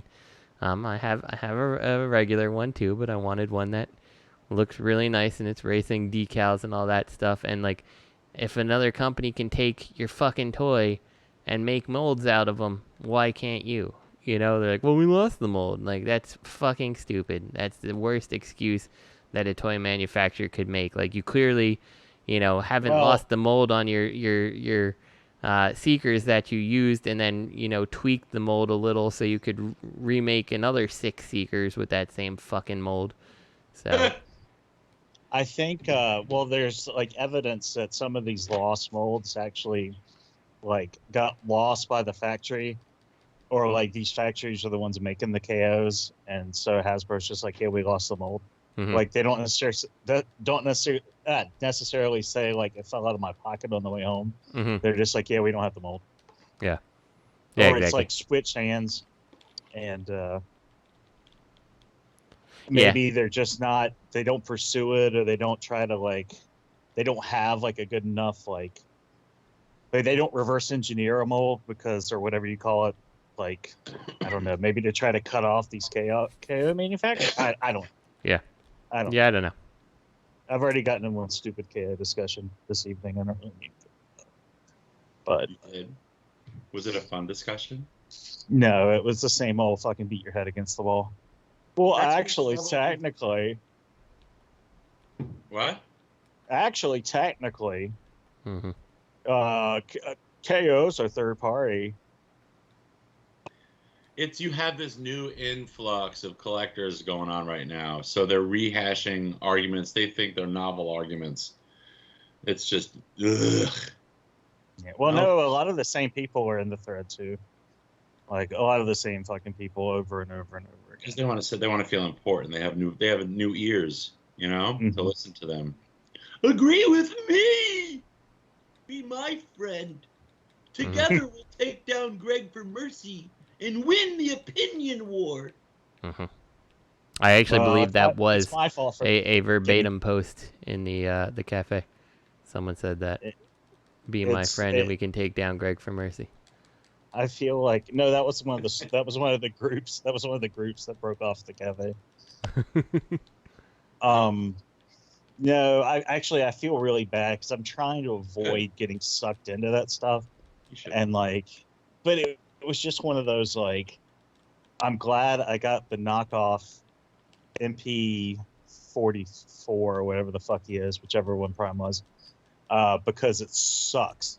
So the official one must suck. Mm-hmm. Or I'm disappointed, so I'm glad I didn't buy the official. Yes. Yeah. Because it's Sakara's fault the knockoff has this problem. Yeah. And that's then that's like that Karen video I saw recently where that lady was like yelling at her neighbor and threatening her because she changed her Wi-Fi password. How could you secure your internet network so I can't steal it for free? So what did you say to him, Greg?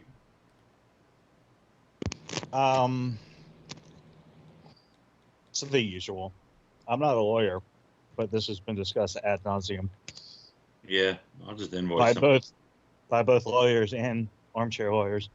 These armchair lawyers, they're just like, oh god. They just like they block quote from Google and then act all haughty like they're attorneys. Yeah. And they know the law because they can copy and paste from their Google search. Well, and then you got some people that work in certain industries, and like some things that apply to like a chemical company don't necessarily like translate to a toy manufacturer. Mm-hmm. Like I don't. Never mind.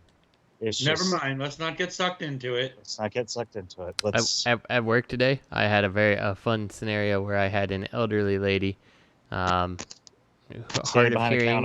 of hearing with someone else who was there to tell her what was going on, even though she heard everything I said, and she was very angry at me. Because she had an invention that I was like, nope, it already exists out there. She's like, well, tell me where I can go buy it at the store, because I can guarantee you it's not out there. I'm like, all right, ma'am, marketability and patentability aren't the same thing. You know, I'm like, just because you don't see it on the store shelf doesn't mean that someone hasn't already tried to apply for a patent or, you know, disclose that this is something their idea, you know. And yeah, she was really angry. I'm like, this is kind of funny. Like this lady who, you know, is definitely on your senior citizen level being pissed off at me and all that stuff. And yeah, she was like I can what are the references you cite? I'm like, well, maybe you should, you know, look at that before you come here telling me that I didn't find something that reads on your invention first. Like, let's go ahead and look at what I've actually cited. And she's like, I guarantee you the person stole it from me. I'm like, well, I mean, this patent was filed in 1927 and it's 2020. So, like, you know, you would have to be over 93 or have, you know, at the age of 0 and put in for a patent on this thing. So I kind of feel like nobody stole this from you, but, you know, that's just me. So Ooh, is it Tesla technology? It is not Tesla technology. And when I mean elderly old lady, I mean Elon Musk. So wait, what do elderly old ladies invent? I need to know this. I don't know. I'll tell you off the show. So I don't think I'm supposed to tell you, but I will tell you off the show. Self-washing dentures? Close. Now, so. Robert, you were referring to Nikolai Tesla, not the car Tesla, right? Okay. Because that's the track I was on because I was like old age, 20s, and then I invented Elon the light Musk. bulb. I'm like, yeah. That darn Alexander Graham Bell stole it from me. That's like the old people at work that, like, I had a guy tell me that a particular thing at work was broken. And it worked just fine when I went up to help him. And he's like, well, every time I do it, it doesn't work. So it's obviously not the machine. Right. And I'm just like,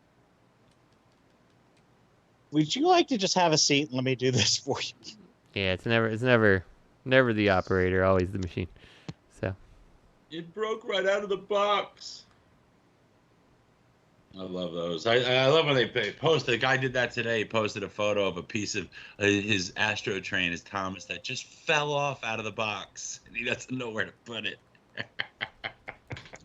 Well, to be fair, my Iceman came broken out of the box because they jammed it in with the rubber mallet.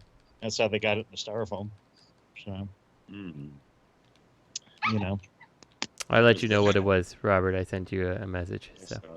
Was that a squeaky toy? Was that a squeaky toy or a dog? No, that's Zoe because I'm not paying attention to her. She just decided that this is her time. My dog is passed out here.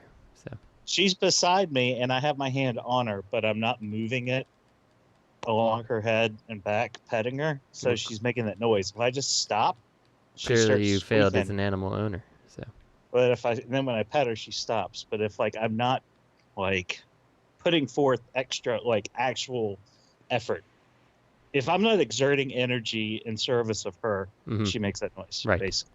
You have failed her. Yep. I've only been home, like a few minutes, so obviously I've forgotten all about her. Oscar's back. I didn't even know Oscar left. Oscar went to the I'm store, back. get some cigarettes, got some beer. milk. That's good. Got beer. Welcome back, Oscar.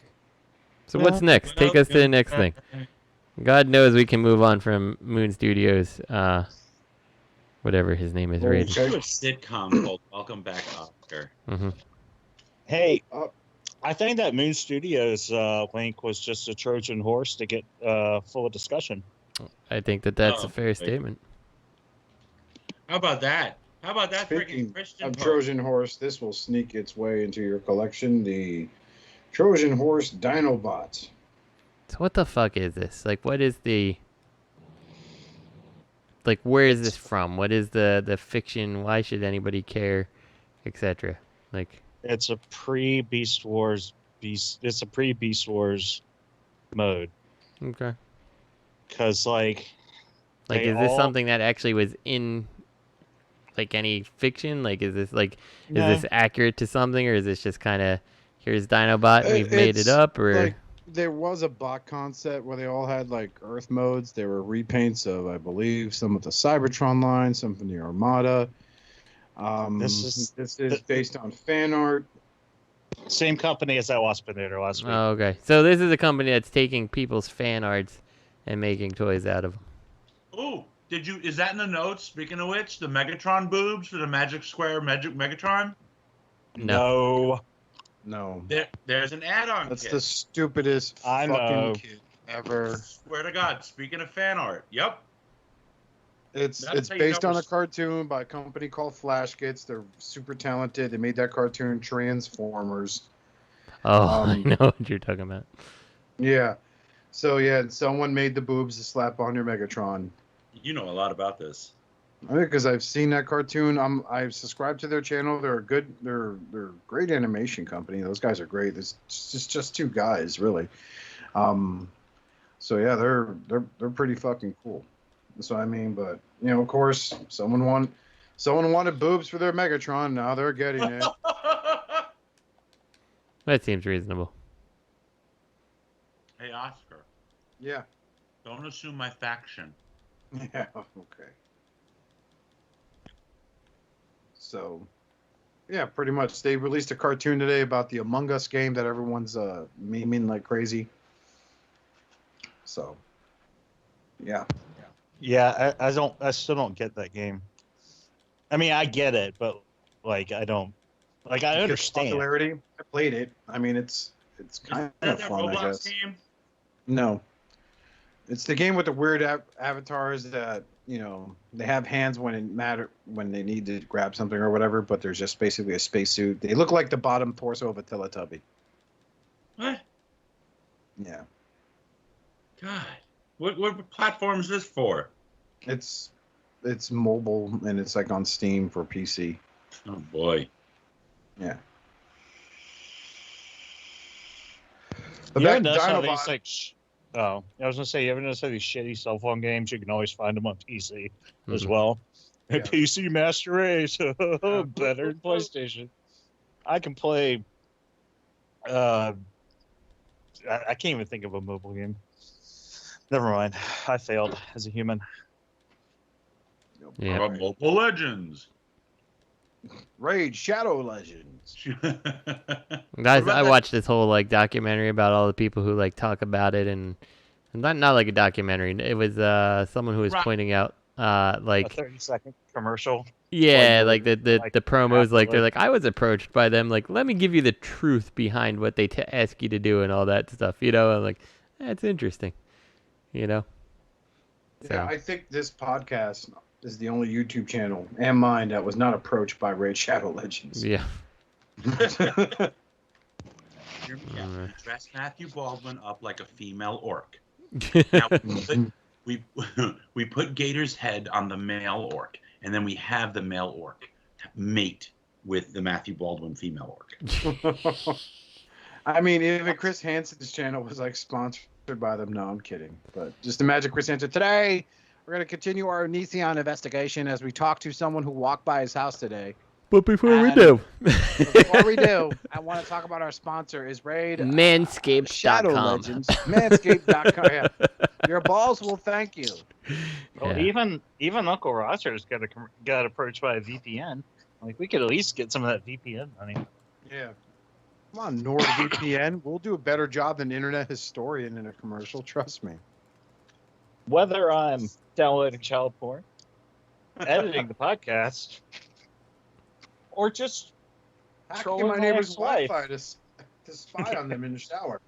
I use NordVPN. Yeah. Because my neighbor's wife is so hot. Wow. Okay. I'm going to beat you with a hockey stick, Oscar. So are we done with Trojan Horse? Do we care? Yeah, I think the internet's done with Trojan Horse. There's probably like 3 people in this world that are happy about it. Let's move on. Up next is we got Trojan Horse on Facebook.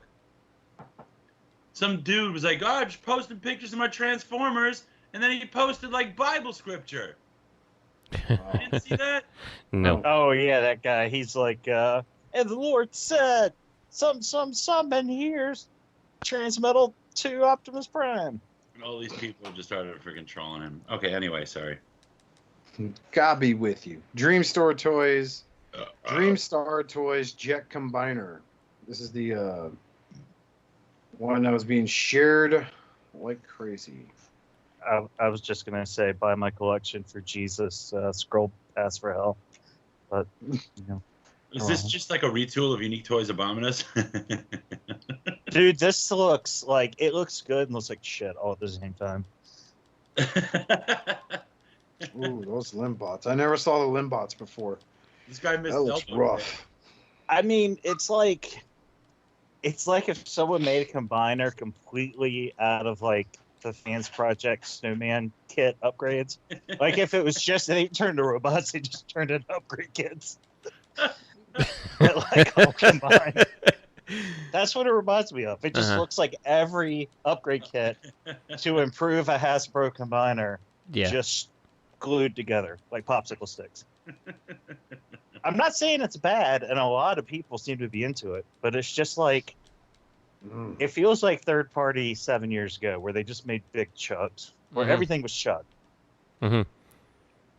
Yeah, like when I look at a lot of this, like it almost feels like kind of modified TFC / Fans Toys Superion in a way. You know, like you're not wrong in that. It's weird. Like their alt modes are very like plain Jane, but their robot modes really are giving me Fall for Cybertron vibes. Yeah, Fall of Cybertron. Cybertron. Say their alt modes are plain. Yeah, plain Jane. Get it? Well, they're plain. At least the alt modes, and that's the thing. So like what are you doing? Like the alt modes, you're trying to be very in touch with the actual aerial bot alt modes, right? Like this is you're very much got G1 aerial bots in their jet mode, and then like your Superion is like it's like movie stuff. Like it almost feels like you're trying to make your own movie-verse Superion in a way. You know what I'm saying? Like you got all this stuff like kind of hanging off, and I don't know. But the individual bots don't necessarily look that way. I guess they look kind of Bumblebee movie-esque. So I don't know. Maybe that's what they're trying to do. That's what I wanted to land. I mean, I am getting Fall of Cybertron vibes, but I'm getting a lot of like Bayverse. Yeah, like I can see like that scene where you saw the Autobots in the very first beginning part of Bumblebee movie. Like I can kind of see that vibe where you got like realistic, Earth modes, but like the bots kind of look similar in a way to their G1, but different. You know, I don't know. Or like like the very first Bay movie, you know, when they first come down before they like scan and they're like they like Gundam frames. Yeah, that it's like protoform that thing. Yeah. If they just covered themselves with third-party upgrade kits like 10 years ago. Yes. My issue is that the heads aren't stylized enough. Then, if you're gonna go that way, I agree. I think that's the problem, is that you've got very stylized bots, and then you've got like what kind of looks like you tried to do very G1 heads, you know? So look at this is like 16, except for picture 16. Picture 16.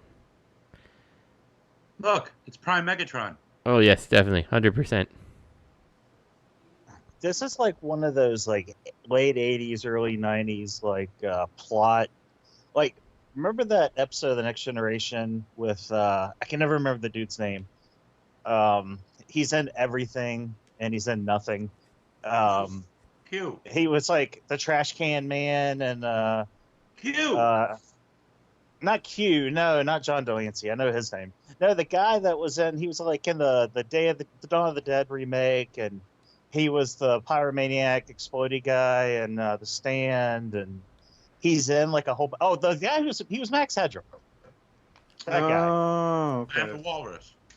And he was in The Next Generation. He was like a scientist, and they thought he traveled back from the past, or from the future, but he was actually from the past, and I'm the Walrus. Overshot his mark or something. Well, anyway, it's like somebody was like, I'm going to go to the future and steal third-party designs and then go, or no, it's like somebody took third-party, upgrade kits, and we're like, I'm going to go back in time and pretend like they were my ideas.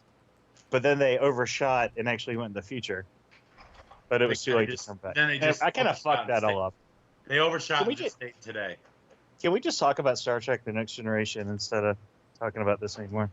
I think that would make for a better discussion. Looks like they traveled back in time and picked up every single X2 toys. Yep. Upgrade kit that didn't sell, put it in a blender, and then threw it on robot frames. I would like to draw attention to the Dreamstar.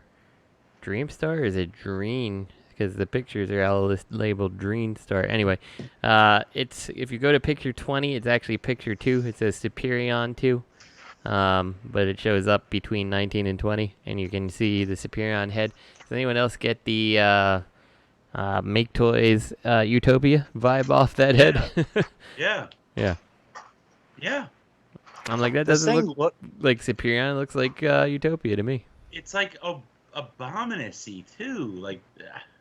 This looks like the silhouette they teased a few weeks ago of that Generation Select Dinobot combiner. Like, you know how everybody's like, is this a new Abominus? Is this... Yeah, but it was really like just the same old fucking thing with the sword. But but look over his shoulders. But in picture 2, picture 20. Mm-hmm. All the little thrusters. Jet thrusters, yeah. This guy tries to fly, he's going to crash right down to the ground. Well, maybe he needs to stay grounded. Maybe he's just so fly, he needs to have those rockets on at all times so that he stays on the ground. You're right. So how many are you buying, Justin? That's the real question. 7. So. Yeah. One are you for going to every mash day them of all the together with an upgrade kit? Well, yeah, pretty much that's what I was going to do. I was going to actually take one of them, combine it, one of them for alt mode, one for the vehicle modes, and then the remainder were just going to be various upgrade kits. I felt like 2 sets to upgrade the Superion, 1 set for the alt mode, and 1 set for the robot mode. So. It just looks so... Like, I'm looking at it again. So it's like... It looks like there's like a chest upgrade on top of like... I mean, it really looks like a frame that you just clip parts to. Like the limbs, it's like the forearm was like 2 legs, but to bulk it up, there's like a filler piece to go in between the legs, and then you like clip on jet parts on the top to bulk it out. I mean, it reminds me of those like Fans Project upgrades. It does. At least the Fans Project upgrades also tried to make them look like the upgrade parts kind of made the like interesting things on the planes, like the radar dish and shit like that. So. Yeah, I don't know about this number. whatsoever. Yeah, I haven't seen too many people in the comments who seem super excited about it, but like, I mean, if you are, I guess that's cool. It's not my cup of On tea. Facebook, people are eating this shit up. I mean, I haven't looked too close at the comments to see what people are saying, but like, to me, I'm just like, this is not really what I'm looking for in my life. Oh yeah, on Facebook, people can't wait for the fucking KO of this. Of course they can't. Jin Bao. Grindar of TFW 2005 claim Grindar. fame makes the comment of "I'm ready to pre-order." Man, I need to meet this Grindar. Wait, is that Bobby's dad? Bob, I'm ready to pre-order this. Yep. Grindar. I want to see what Grindar looks like. I'll bet you he runs around. He rides around on a motorized scooter. Oh, Grindar, you fat fuck. You're just jealous he's a dungeon master. Oh, Grindar. Time for Mom to cut your toenails. I need to cut my toenails. Speaking of, I forgot to do it he's last night. he's in the Walmart taking those for handicap shopper things when you're like, this guy probably could just benefit from getting up and walking. I think Grindar uses one of those Reachy things. You know, Justin, I had a lady freak out Saturday or Sunday maybe, freak out because we didn't have any of those carts. And she was like, well, why not? It's like, because people are using them. Mm-hmm. And she's just really unhealthy. Like, she's not like disabled. She's just like could stand to walk a couple laps around the store. Yeah. And she's like, ugh. And she throws this fucking fit. And she's complaining to everybody and sighing. And like, it's the funniest thing. I saw her leaving the store just fine. Mm-hmm. Like, on foot. She made it. That's amazing. I know. I'm glad, like maybe more people need to come to your store because it seems like there's some healing going on there, some miracle work going on that these people who are handicapped can walk the parking lots after the shopping experience just fine. That guy doesn't even have legs. Why is he coming to the store anyway? Taking my cart. Good. Do you guys sell cigarettes? I'm gonna buy this turtle, and can I get a pack of Newport 100s? God. Oh. Somebody told me, like, a younger person at work, like, this sounds old, but I mean, someone younger than me, was like, working retail really makes me, like, appreciate just how stupid people are. Mm-hmm. And I'm like, this is a lesson they don't teach you in school. This is something you don't learn in school. This is why everybody should have to work retail. Yeah, I think everyone should, because I feel like it's a valuable lesson on how to not be a goddamn douchebag. So. Ooh. Yeah. Yep. Everyone should have to work retail, and everyone should have their leg broken. And you should have to work. Everyone should be forced to work at least one Black Friday in your life, so you can see the stupid people in the world who are just insane over stupid deals for cheap electronics. So. This will be the first time I ever have to deal with a Black Friday in my entire life as an employee. Yeah. And before I was like, oh, this will be easy because I'll avoid this. But now I'm like customer service, like hands-on, like right there. And like, yeah, like I'm going to be thrust in the middle of the people pissed off. Yeah. So. Yeah. I worked at Best Buy for quite a while. And I did Black Fridays for quite some time, and I remember when I was working in the computer area, and like that all the computers they give like quote unquote give away like $300 with the $300 rebate or whatever, and they're like flying off the shelf. I'm like, they're shit, like they are not good computers, and like I'm standing on top of like the display in Best Buy, like you would think I was giving away food to starving people in a third world country. It's just like I'm like that guy in the helicopter dropping like rice to someone whose village has been decimated, but no, we're just giving away cheap shitty computers that you're gonna go buy a new one next year on Black Friday because it's already gonna be broken. Do you remember when Best Buy used to smell good? I remember when Best Buy used to be good. Well, I mean, yeah, that's kind of the same thing. Like, there used to be a smell. It was a technology. Like, it was just like that new technology, like new computer part smell. Yeah, Like, there was I just think I can remember. something Yeah. about it. Mm-hmm. And now it's just like, that's not there anymore. It's sadness.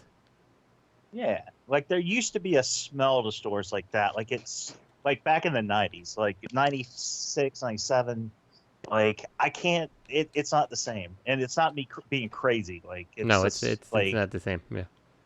yeah, it's like the smell of like anti-static. And then like Best Buy changed all their stuff. It's like even video games, you're sitting there like, you gotta go and get your thing so you can get it behind the counter, and you can't pick it up and look at it and stuff like that. Like, yeah, that drives me nuts. So I don't know. It's not the same. It's not. It's a shadow of the store it used to be. Yeah. So now we've lost all the people who listen to us who still work at Best Buy. I'm sorry, but I work there too. Well, it's their fault that it smells. Yeah. Well, it's relevant, but that conversation is relevant to the show because you still have like a 40-year-old man complaining that he can't find he got an Optimus Prime instead of or he got an Astro Train instead of an Optimus Prime when he ordered off the .com. That problem has just moved to Best Buy now. Did Best Buy always carry toys? I don't think they did. No, they did not. It's been recently they've started doing that. Yeah, very rarely you would get something that like tied in with a video game that they might stock, but usually it was like part of like something an accessory company or whatever was doing. I noticed they dabbled in like Pops, and then I thought maybe it stemmed from that. Yeah. Yeah, the toy thing, I'm like, that's new. Yeah. You know what else is new is the upgrade kit for Scorponok, made by DNA Design. Made by Dreamstar. Yay! So was this like the third upgrade kit for Scorponok? You know. Hey, can you guys hear me? Yes. No. Nope. Okay, I can never remember which direction my mute switch is when I stand up. All right. Well, now we can't, so we're good to go. Go take that shit, Greg. So DK21 comes with new guns.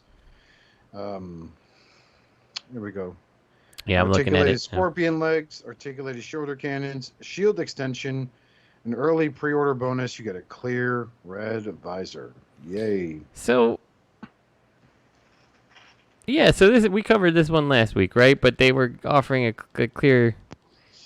Yeah, we already talked about this. I think I didn't think we did because I didn't see it in the notes, but I think it might have gotten deleted because I remember we were talking about like the shitty. Because I coupled it with the upgrade for the pre-order bonus or whatever it is for the Devastator upgrade. Right.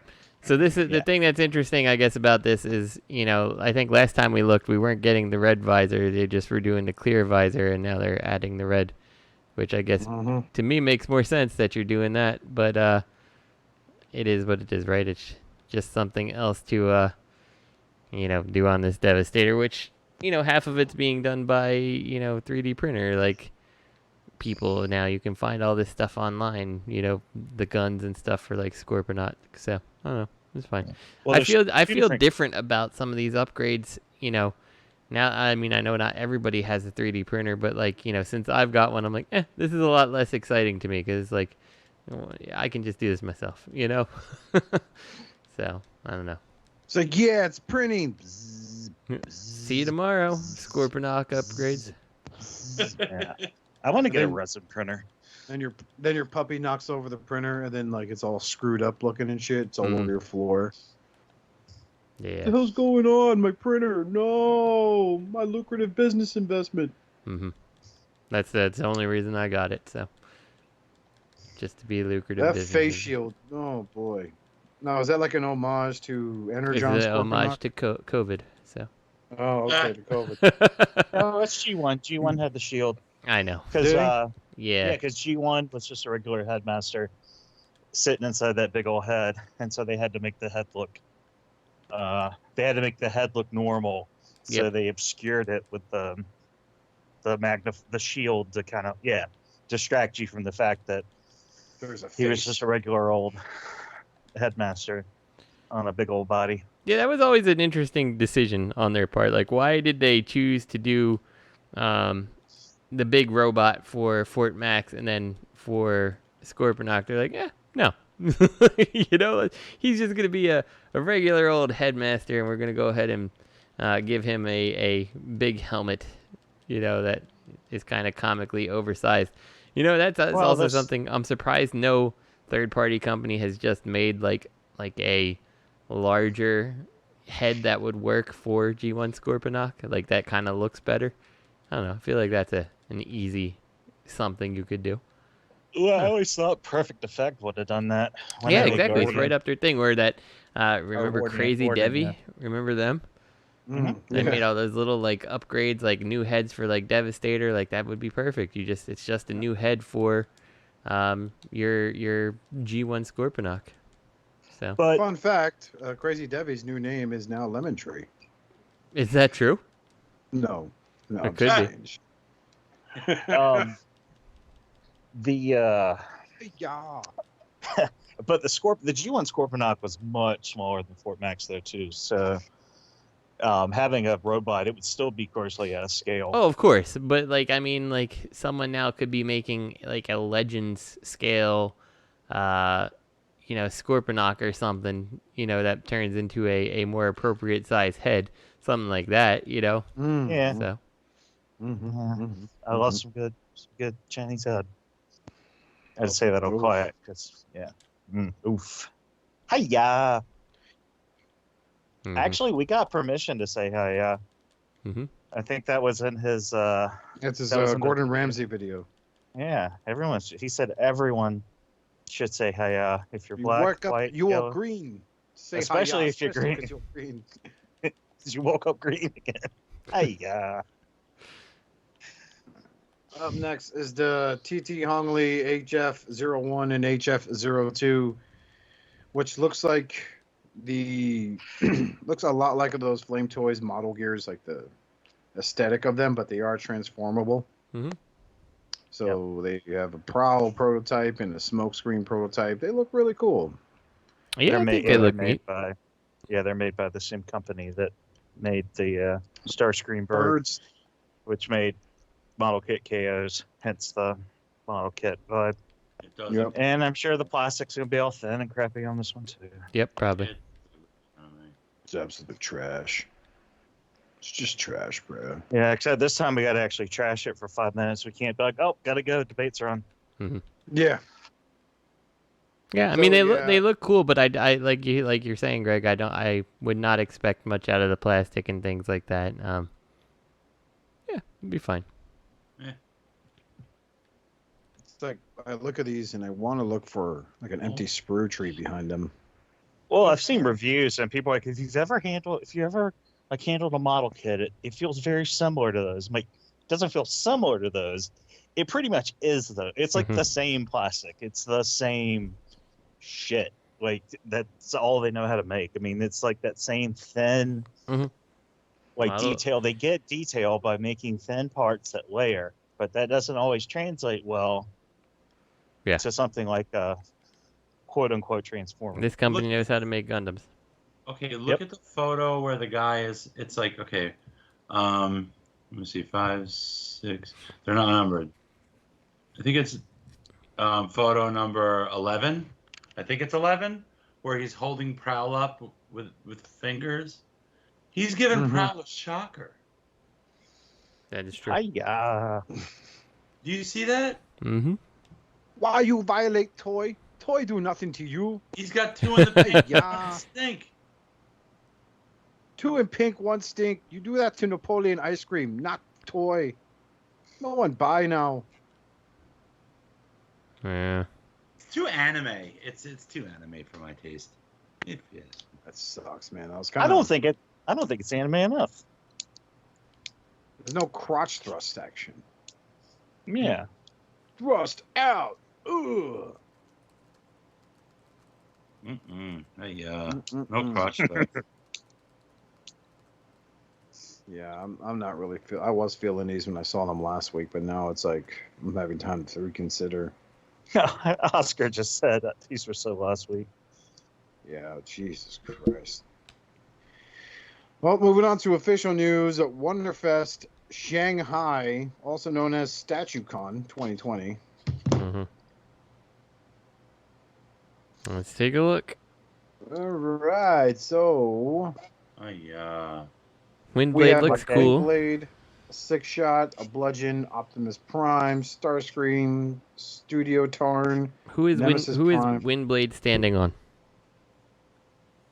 Let's take a Ganda. Some kind of chicken, perhaps. The man that she doesn't need anymore. Mm-hmm.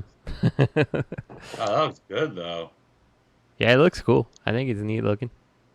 She has boobies. Yeah, did they give her cheeks? I hope they give her some cheeks. Oh my God, why can't they make the tits just bounce together? Oh, I'm actually making a Real Touch upgrade kit. Don't worry. Oh, good. Oh, okay. Pre-ordered. Ooh, Six Shot. These look good. Six Shot comes with 6 miniature figures of all his alt modes. So, I don't think they're very movable per se. Like one. You know about the 6 shot thing here? The thing that gets me is you've made 6 little miniatures of all his alt modes. It's like you didn't have to include the tank treads on the car. Like when you're doing it this way, like you legit have the option to hide this stuff, right? And it's like, but you've still gone ahead and added the extra kibble that you didn't need to have. Like I understand some of it maybe makes sense, like the wings folded back on the tank and stuff like that. But even that, I feel like you could have lost that and kind of made it look more interesting than this. Like you didn't need to have tank treads on the roof of the car. You mean like that vicious cycle that is the 3A War for Cybertron, Siege, Prime, and Megatron? Is that vicious cycle of having to have the kibble and it being really noticeable because it's a Hasbro mainline retail toy, and then they incorporated that into the animation, so then the high-end 3A product is going to copy the animation to a T, which is going to be giving it the kibble from the $20 retail toy that now is completely useless and it's just an eyesore. Yeah, okay, see, Studio. Here's the thing, Bob from Hasbro here. We're gonna go ahead and give you the license, but when you make these guys, we need to see junk just piled up on their back. Okay, I want to see some tires. I want to see some wings, the whole nine. I want to see some wheels that peg in one way on one side, and wheels that peg the opposite way on the other side. So they I want fans to grab these statues and try to transform them and break them and have to buy another one. I would ideally like to see some waffles in the inner thigh. Yeah. Don't be making anything solid, because then these motherfuckers we have to deal with are gonna want fucking solid toys. I do think this looks pretty good though. That bludgeon is pretty sick. The bludgeon looks cool. I think the 6 shot in the statue form looks cool. I don't care about the miniatures. Yeah, bludgeon I think is cool. It's a very stylized take on him, but I think he looks awesome. What head is he standing on?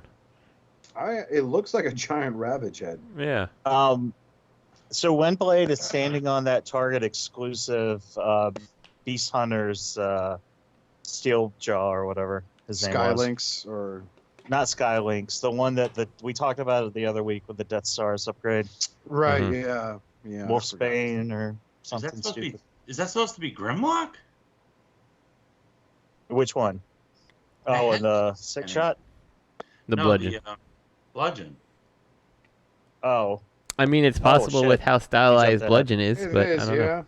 It is. Yeah, it's supposed to be Grimlock. Optimus Prime is holding Galvatron's head.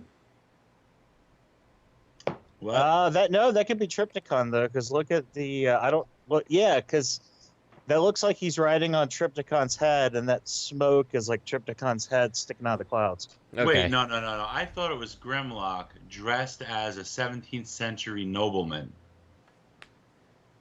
No, what? With the white wig, powdered wig? Or is this is this Dragon Ball Z? Mm-hmm. Is this how Bludgeon flies around? All on of a, the on above. a Grimlock head cloud. This is his version of Kyoten, yes. I thought these were Grimlock colors, but if you look at it from the back, you can see the purple, and then you see the purple on the Robo Gums. So I think it's supposed to be Triptychon instead. So the Yeah, I don't Optimus know. Prime holding the Galvatron head makes no sense to me. It's like, God, like the like. I mean, it looks cool, but like there's kind of like this brutality in this character that I just feel like does not really deserve this brutality. You know? It's This okay is- though. It's no, okay. His chest. This is IDW Optimus Prime, and he headed Galvatron. Okay. Yeah, he executed him, and he was called a murderer by the Victorion team there. Yeah, that's what this is. Oh, okay. What do they know? They're girls. God, can you imagine if I hadn't done the show tonight? You guys would be looking pretty foolish in the fucking I always comment look foolish. section. So Oh, how dare you not know that? yeah. Oh, this Nemesis Prime. I wonder what this looks like. It's probably blue, purple, and What's he black. standing on? Is that Unicron? His horns? Is that Ooh. Sentinel Prime ship from Wait, Dark of the hold on. Moon? Which one? Where are you? I see Starscream. Where's the? Where's 24 XM statues Nemesis Prime. It does. It looks like the Transformers Prime. Remember that little I skipped Unicron this. that Tarn turned too. that Unicron toy that turned into the little Unicron head type thing, but it was like Oh, kind the of a mess. volcano. Yeah. Yeah. Yeah. Gaia? Was that Gaia? Yeah, I think so. Unicron, yeah. Yeah, that's what it looks like. Yeah, it was supposed to be the Unicron, like one of his golems he made out of the earth. That's why it was called Gaia Unicron. Mhm. Yeah. And you could take it and put it on the head of your existing Energon Unicron, and feel Could. sad. Yeah. Yeah, I finally got that toy. That was like the last. I got it like a year and a half ago, right before I had surgery the first time. And I was like, finally, I have all the Japanese Prime molds. And then I was like, huh. Mhm. You probably want to is kinda buy garbage. Unicron. Yeah, I was like, this is kind of shit. Kind of good. I never messed with the truck. Was it Breakdown? Was that the truck? I think so. I did. That's a Yeah, fun right. figure. Yeah, I've heard That's that. that I've is always fun. kind of I wished had that the was Silas. available. Yeah. Well, guess what? You can get one It is for now. $30. Yep. You can no longer have to worry about paying upwards of over $100. Really? Is that official? Uh, I thought that we had determined it was going to be like a deluxe thing and not. Nope, Yeah. No, it it's is. a splurger, man. Yep, they just said deluxe on the box, but it is. It's that, and it's the Jet Viacon Yep. for $29.99. Where can I It's get pretty that? dope. For both of them. Hasbro Pulse. Okay. Yep, I'll have I to- ordered one too. To place an order because I would very much like that breakdown. So Oh, here, let me get the link for you. I want you to have it so bad. thank you. Let me get the link. I appreciate that, Greg. Yeah, because I made a post. Because I made a post on the Facebook page in preempting because it was right after the show that like we saw it, like right after we actually recorded. Yeah. That they showed that what was in the box, and Then they recolored that mold, Justin, to be Swerve Mhm. for the Arms Micron line. Yep. and that was So- available at Toys R Us. No, it wasn't. No. No, I'm thinking about that. It was supposed to have been. Yeah, but wasn't like the deal about they it being like canceled pretty that. fragile? Yeah, and we never got the movie Ironhide with the G1 head over here either, or something. There was something else that was supposed to be in that line that we didn't get over here. Anyway, that was way back in the day. That was the GDO. That's when we got powdered wig Megatron and powdered wig Megatron and shit. What else? Oh, Megatron is the bludgeon mold, right? Yeah, it was the So we were bludgeon calling him mold. Joker Megatron because of his color scheme. Yeah, and then there was the repaint of the Mind Wipe mold. Are you serious? Mhm. Uh-huh. Yeah. I just no. I'm sorry. I'm on Hasbro Pulse, and you know that browser extension Honey that everyone talks about. If Yeah. you use the code employee, This Viacom Prime set is $24. What? Whoa. Yeah. So I Is that- used the code employee, and I guess I got it really cheap. Wait, hold on. Let me see what happens with something else. Oh, that's Bruh, pick me up one, bruh. Oh, Oh, wait, bruh. hold on. Now it says discount code isn't available to you right now. Well, fuck that. Let me log back out and check out as a goddamn guest. Edit cart. Check out. Put 2 in there. If I can do it, I'll do it. Let me see what happens. Oh, yeah, you go ahead and do that. Try this code again. Got that Springer GTO on pre-order too. Okay, let's see what happens. Finalizing savings. Okay. Fucking hot. That's what it's doing. Yeah. Okay, I had this thing. Oh, now this code doesn't work. You gotta be kidding me. Whatever. It was gonna give it to me for $24, and then I made the mistake of trying to log into my Hasbro Pulse account, and then it's like, oh, sorry, it's not gonna work anymore. Well, I'm trying it now as a guest, a virgin guest. Continue to shipping. Continue to pay me. Oh yeah. Choose priority. Wow, it's just this $8 toy just jumped up to $18.24. Is it employee? All caps? Yep. Did we just crack the fucking code? Did we just figure out their password? Make sure you go to honey.com/SCU when you download Honey onto your... This says not available to me right now too. I just tried it on a completely different figure. Let's see. Figure. There's someone at Pulse drinking the blood of a small child sitting there going, who fucking told them our discount code?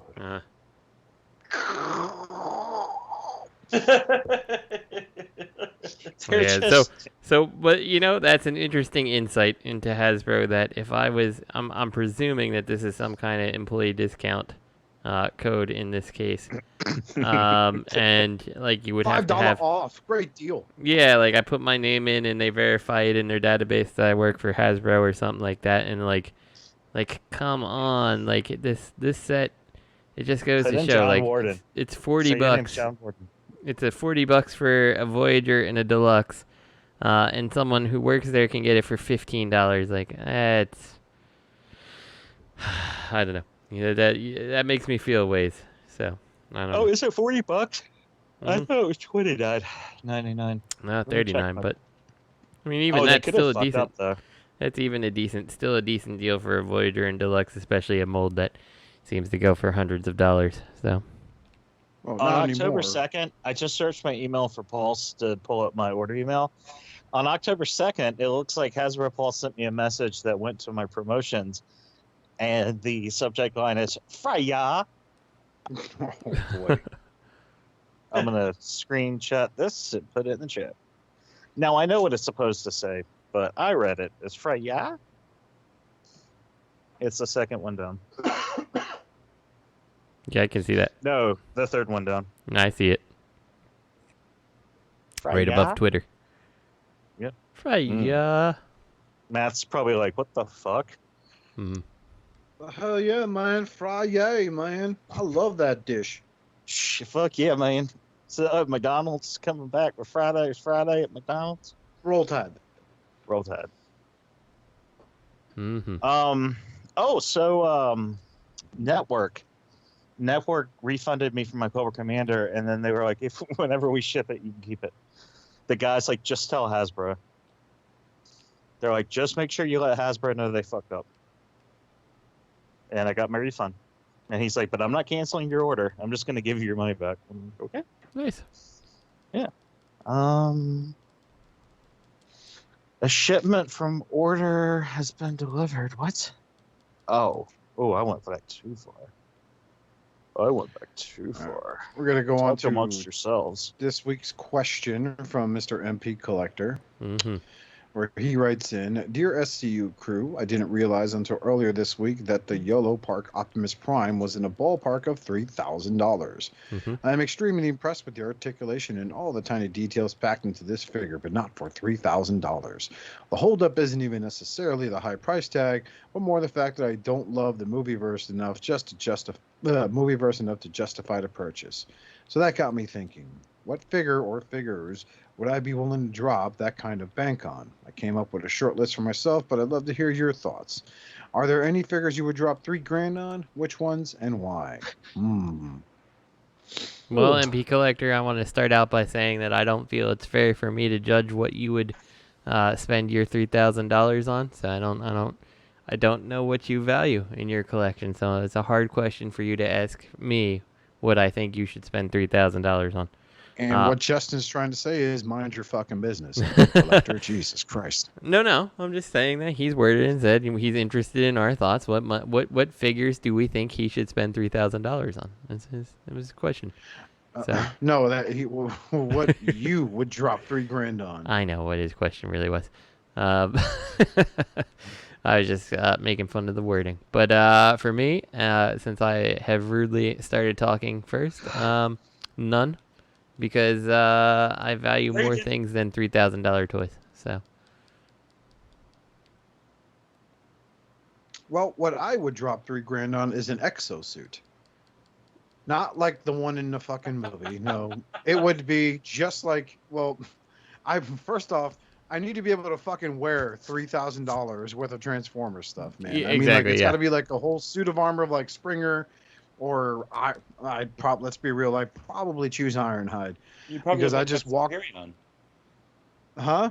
You look like that Superion, actually. Oh, shut up! I would rock that Ironhide to death because I didn't have to tuck my stomach in. Why wouldn't you be Hot Rod? I just added another question or another comment, by the way. Just make the chest really big. No, man, I would be Ironhide just so I could go to the corner store and be like, where do you guys keep your Bud Light? I'm gonna need a $20 scratcher, a pack of 305 menthols 100s in a box, and some Bud Light. I mean, that feels like an awfully expensive purchase to do that, though. $3,000 to do that, like you could you could theoretically make the costume out of cardboard and spray paint, Oscar. It would be original. And what the fuck you want to spend $3,000 for that? Come on, Oscar. For $3,000, I want augmented strength, so I could sit there and literally rip the door off its hinges and be like, "Oh, I'm sorry, I'm just a dumb fucking Autobot," and then walk in there, grab the beer, rip the door off that hinges too with a cooler, grab the beer, put it on the counter, break it, just be like, "I need this Bud Light. Give me a $20 scratcher, bitch." And give me a pack of 305 menthols 100s in the box. Oh, you know what? Give me a pack of Clippers. They're cheaper. And then I'd walk out just thunk out into the street like, can I get a ride? My feet hurt. Let me ask you this. If you are a robot who's getting drunk, but you are not operating the motor vehicle, you are just a vehicle or a robot that turns into a vehicle. Are you drunk driving? No. Yes. What is the technicality there? Like, I'm not driving. I am just like, it's like walking, like walking, yeah. You're drunk in public. If I hit someone, it's like, look, I told them to move. Granted, I was so drunk, when I yelled move, is more like, and they probably thought, oh, he sounds like a cow. Bam, right? They get hit. But if I walk back to my house from the corner store with all this shit, dressed up as Ironhide, I'm just telling you, augmented strength, right? Get some night vision going on. I can make my fucking gut with the fucking headlights parts there, flash them so in case it was dark, And while I'm at it, I'd be like, okay, hey Google, and then it'd be like, yeah, what? And I'd be like, go ahead, play music playlist on Spotify, and I would play the entire Transformers movie soundtrack on my way home. As you touch yourself too, you've got to touch. Like, I've got to touch. And I drink a beer going, I've got the power. Hell.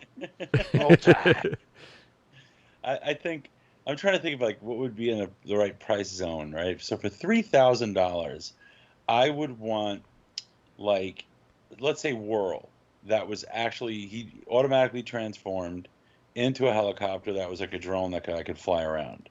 You know, for like more money, I'd be willing to spend, and like, but large, not like a tiny teeny one, like something bigger than MP. But like, I would dig like a sound wave that transformed remotely, like with remote control, into a sound system. But also, like, I'd spend more money for something like that that could eject tapes and would eject Laserbeak, and that was a drone. Laserbeak and Buzzsaw were like little drones, and then it's got to be engineered so that like Rumble and Frenzy can jump out, you know, get ejected and transform, and like they can be remote controlled. I mean, that would be really cool. Mm-hmm. It would have to be involve some type of Drone automatic technology and automatic things, yeah.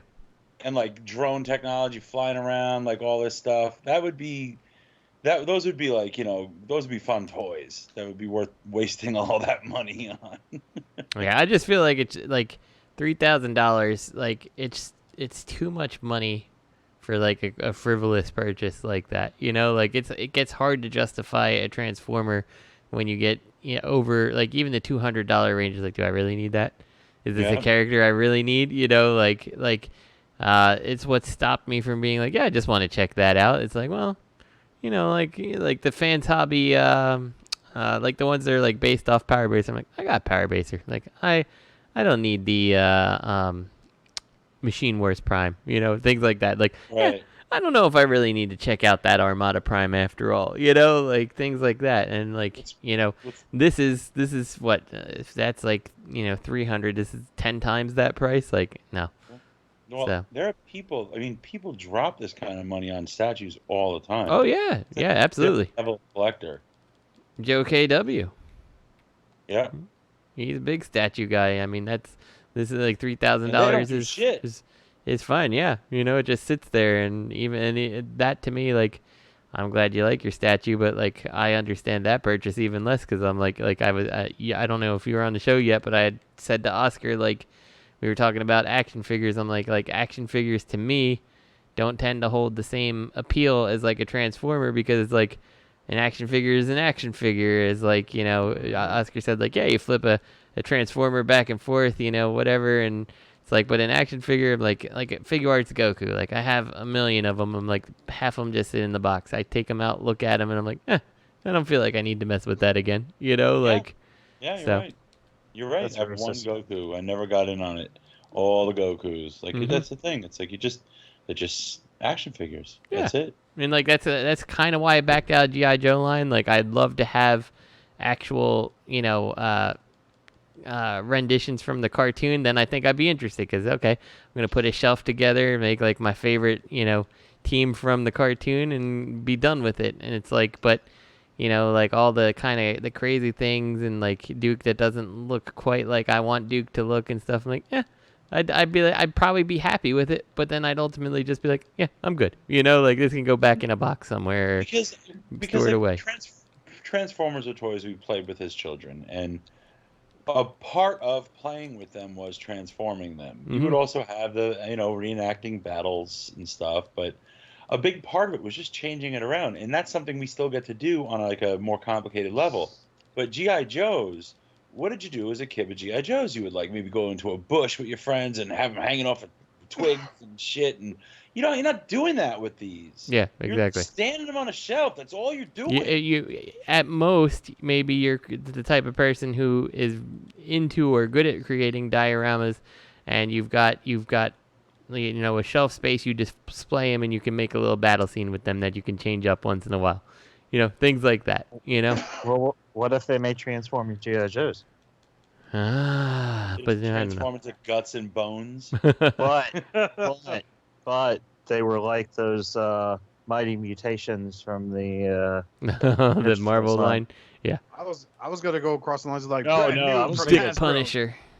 I was thinking about the Ninja Turtles. Oh yeah, those things too. Splinter that turns into the turtle van. That's the only one I had because I'm like, I like the turtle van, so I have to see how this Splinter turns into a turtle van. Plus the idea of a Splinter looking out the window of a little turtle van. I was into that.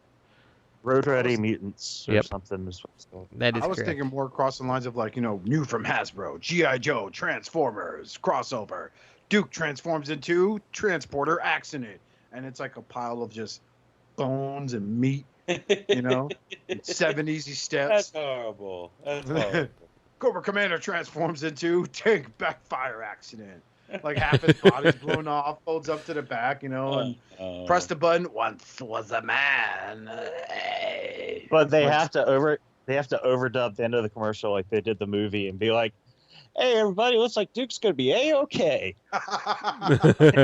Duke woke up from his coma, motherfucker. He regrew his heart. Who would have thought?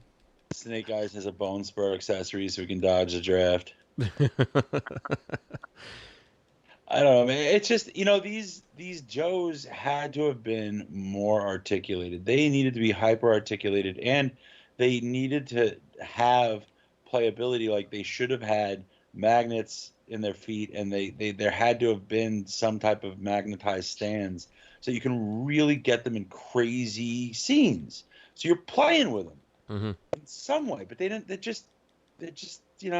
Yeah, I mean, like I have a ton of figure arts. Like, I've got almost every single figure arts Dragon Ball Z release. You know, like even their like ridiculous releases of Goku. I'm like, yeah, I needed that Goku a 7th time now. You know, like, and I'm like I look at it and I'm like, why the fuck do I have these? Like, legitimately, like why am I buying these? Like, why don't I just have like my favorite incarnation of Goku, my favorite incarnation of Vegeta, and like a handful of other characters? You know, tried like that too. But it's like what happens is it leads you down the rabbit holes. It's like, okay, I got Vegeta, Cell Saga Vegeta.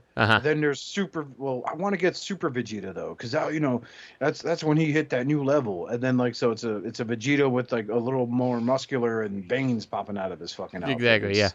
That's why I stopped collecting them, because it was like, oh, I got the Goku, I got the. I mean, Goku. that's now I need a Kaioken. It's true. That's exactly why I have so many Gokus, because I'm like, okay, well, I got the super. I got base form Goku, and then I've got Super Saiyan Goku. Then like, well, I mean, they haven't. Maybe they have made it, and I haven't realized a Super Saiyan 2 Goku, but that's really just slap a lightning effect on your Super Saiyan Goku and call it good. But like Super Saiyan 3 Goku. They did a Super Saiyan 3, and I have that one. Then they have the Ultra Instinct one. They have Super Saiyan Blue, and I'm like how many of these do I actually need when like the core figure is the same? His hair and head has changed for the most part. So like I feel like I gotta pare it down. Like I'll keep like a Goku, a Vegeta. Like I like Brawly, so I'll keep him. Things like that. But like I don't know. Like, do I need Krillin? I don't know. I don't think I need Krillin anymore. Krillin's like still highly collectible though. Yeah, I know he is. So see, Robert's like, they should have made these G.I. Joes hyper articulated so you can do crazy whatever. And then Justin's lamenting his figure arts Dragon Ball Z collection, which are really articulated figures. They use sleeves in the box. So it sounds like you guys are just projecting your Dragon Ball Z collector's guilt onto G.I. Joe. No. That's fair. I'm just mostly saying that from an action figure standpoint. Like, unless I have a really cool place to display them, like I'm like, well, I guess these are going in the box, because why just have a bunch of figures sitting on a desk or in a drawer or something like that? Like downstairs in my where like my game systems and stuff are set up. Like I've got like the figure arts turtle standing there in front of a custom turtle van, and I'm like, that's perfect. I don't need anything more for turtles. I got 4 turtles and I got a turtle van.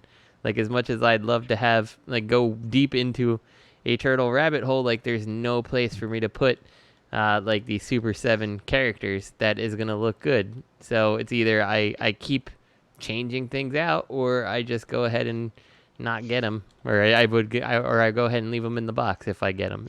So I don't know. Yeah. That's my problem with an action figure. I think for me, the thing with action figures is I resisted for a while because I always held Star Wars as like my worst case scenario. Because so if I started getting into Star Wars, I'm just saying, this was my thing. If I start getting to Star Wars, there's so many fucking figures they're just gonna pump out. And then you're gonna have to track down the ones you've already missed. Then you're gonna have to get all the new ones. You're gonna have to keep up with them.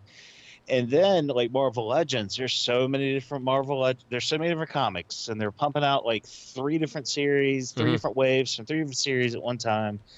And then they're Build-A-Figures, so you got to get the Build-A-Figure, and then there's like certain ones that people really want, the rest are duds. So then you got to pay more to get this figure. And right, the storm with whatever the storm was a big deal. Dude, it's like when I got real excited because they did that Infinity Endgame wave, where you had Endgame Thanos as the Build-A-Figure. But the thing was, the standout star in that set were two characters, Beta Ray Bill and Hercules. Mm-hmm. Mm-hmm. Mostly because those characters haven't had a figure releasing them in the longest time.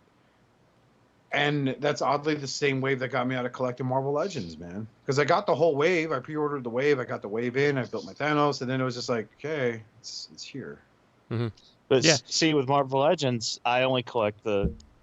See, I pared it down. I started getting X-Men. And then I was like, oh, I got to get this. And I was like, well, technically, I got to add this guy. I'm like, Dr. Doom, he's a crossover villain. But now it's just like Spider-Man. And Spider-Man, like, high-profile Spider-Man villains. And even then, like, there's so many different Spider-Man. Like, I have to pick and choose which Spider-Man I get at this point. But with G.I. Joe, there's only so many they're going to make. Mm-hmm. You know?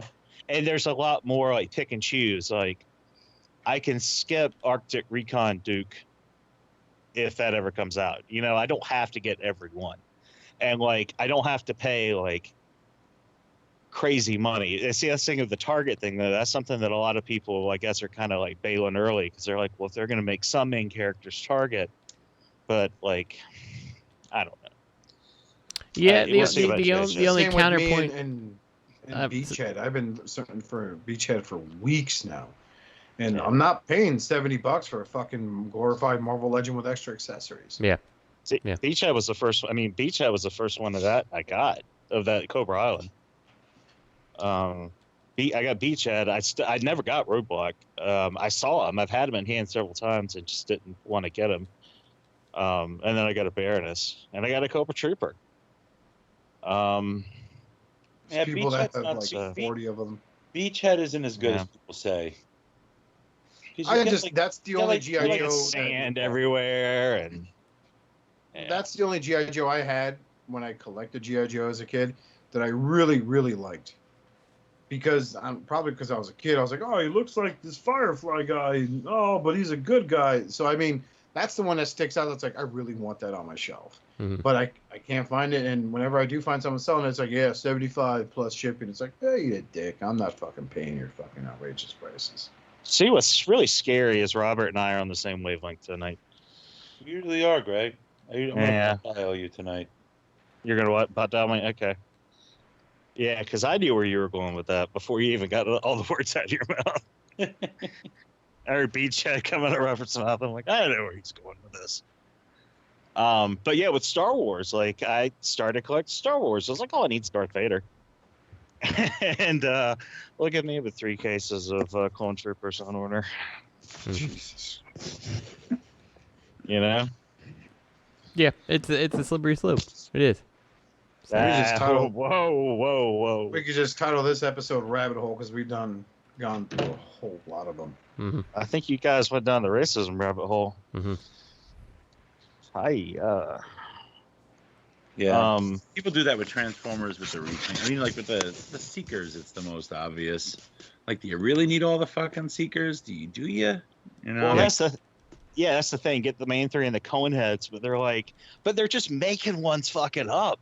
They're like they've made it up. They've made it up so many times that in people's minds it's a real character. But what about Ion Link? And what about Red Wing? What about Nova Wave? What about Dust Storm? Yeah, and people are like, "Oh, I hope they recolor this mold into such and such." And like, I have to TF Wiki half this shit, and it's an obscure repaint that was like an exclusive or an e-hobby. Like, they're turning obscure things into must-have. Like a Mexican factory error. Yeah. Mexican factory error. Yeah, you're not wrong. No, like they're like, oh, well, because they did with those the Apex and Gemini, those mech ideas, Topspin and Twin Twist. They did the IGA IGA. They did the recolors of the Mexican release of the molds. Mm-hmm. I mean, there's shameless shit going on. One thing that I don't get, we see all these repaints of Prime. I mean, with the Seekers at least, okay, making up new characters with the same old, it's kind of plausible because that's what you got on Cybertron. They're all Seekers, you know? But Prime, they're just like, all right, but make them, give them camouflage. Do a Ghostbusters one, do a white one, do a black one, do a clear one, do a gray one. Let's do this. Yep. Let's do sneaker Primes. How come they never did that with Bumblebee? They Good really point. could have. But Prime is iconic in Japan. I mean, we've gone over. I know we've gone over this as much as KO versus IP theft. Like Optimus Prime is iconic in Japan, and crossovers between popular brands and like pop culture icon things. Well, they've done it with Bumblebee too. They did a Bumblebee crossover with that chicken joint. Bumblebee tuna? Maybe. And then, you know, Hasbro kind of copied them with the Ghostbusters, and they're like, well, maybe we can push it over here. But they were more selective. They're like, well, if they're into Transformers, they're probably into Ghostbusters. And if they're into Transformers, I bet they like Back to the Future.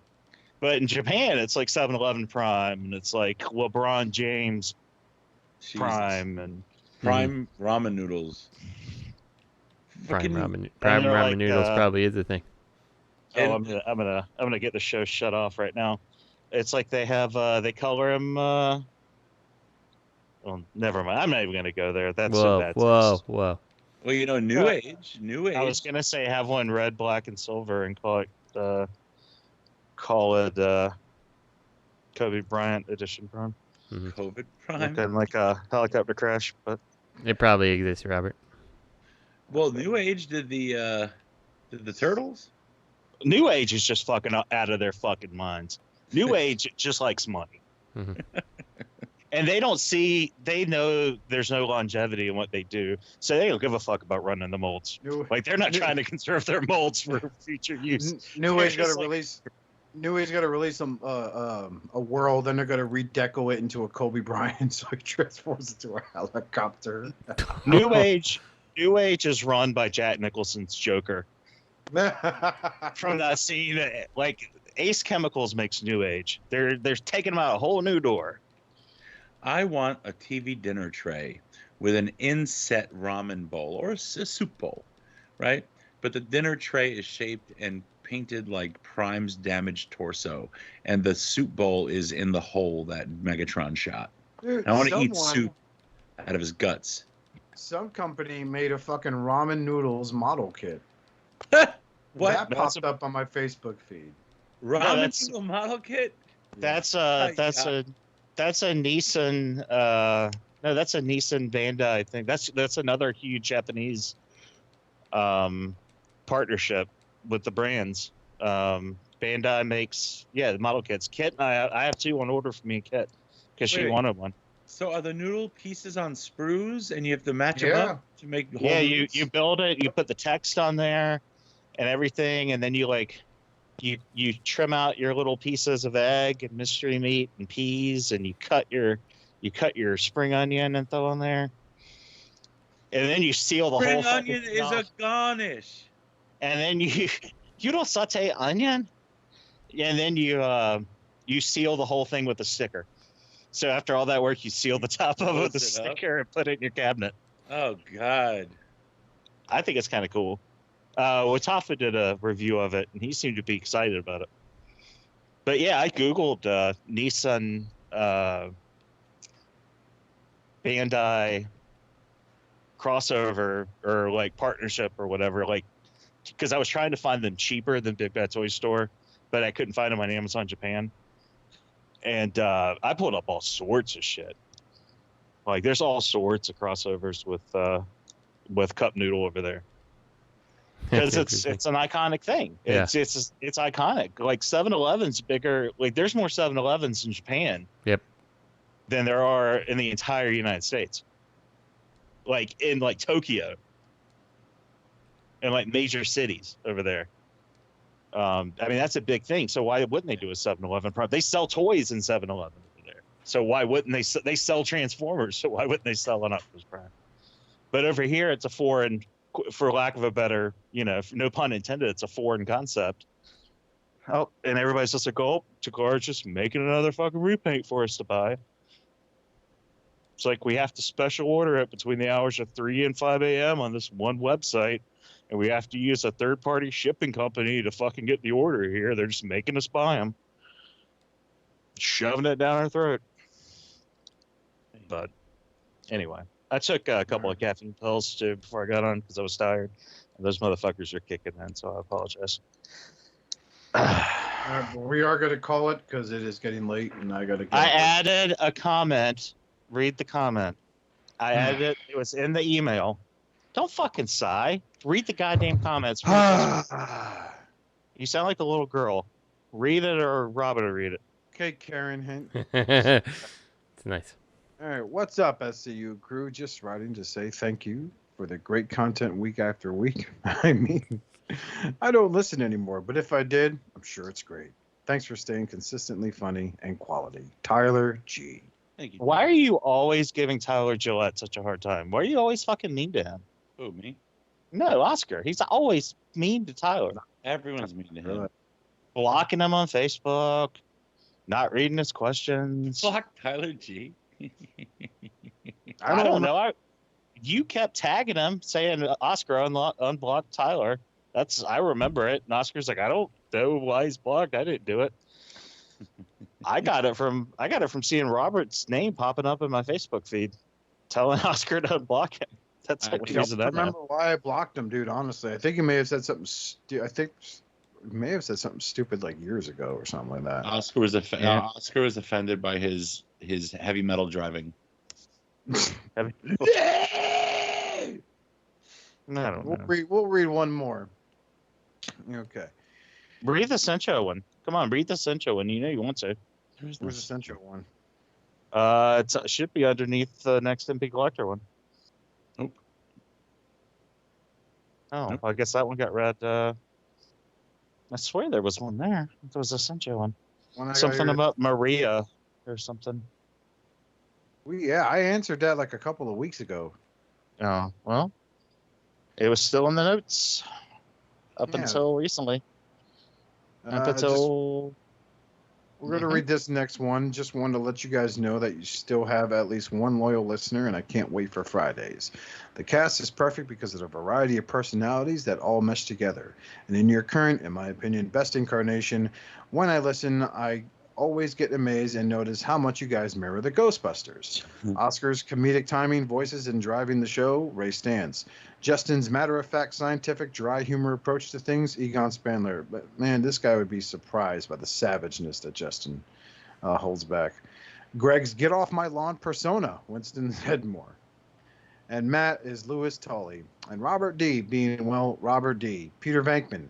He is the best part of the show, especially when he goes off the reservation, goes full Family Guy, and takes a joke too far, and you guys just let him go. Love the show. Keep it up, and free Matt. Now, that's a lot of pop culture references. That was too many for me. Pop culture references from eras gone by. Family Guy, Ghostbusters. If you free Matt, he will bite someone. Matt has to stay chained up. Mm-hmm. Who's gonna keep the phones running? Literally. That's fair. I wish I could. That's who. We should just keep calling that company and say we want to cancel our plans. I have wanted to do that on the show so bad. Like someone just keep calling. Like I'm like, I guess I'd have to sign up because they'd ask for like an account number or something. But like, I was talking to a nice gentleman, Matthew Baldwin. Yes, could you please pass me back to him? We were about to close a big deal. Like I just want to do it so badly. You do that and see if we can get Matt on the show, as a customer retention. I will open an account and cancel it every week just to get him on the show. Yes. Can you imagine that phone call too? How that would go? But thanks for calling AT&T. It's a wonderful day. This is Matt Baldwin. How can I help you? Yep. Please don't cancel. Everyone keeps canceling on me.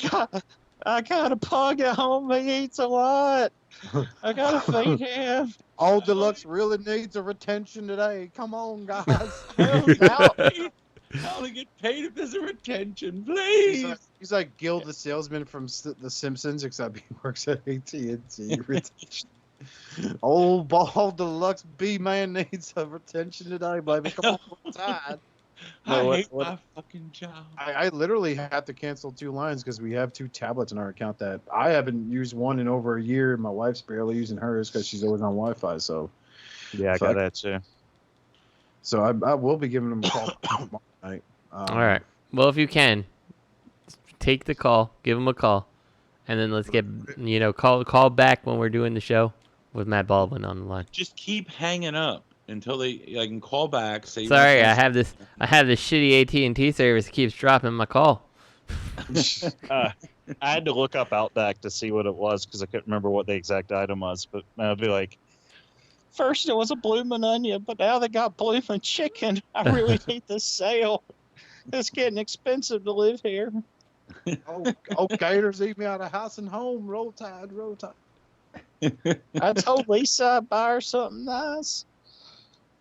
Would you be interested in that in a pager? In a pager?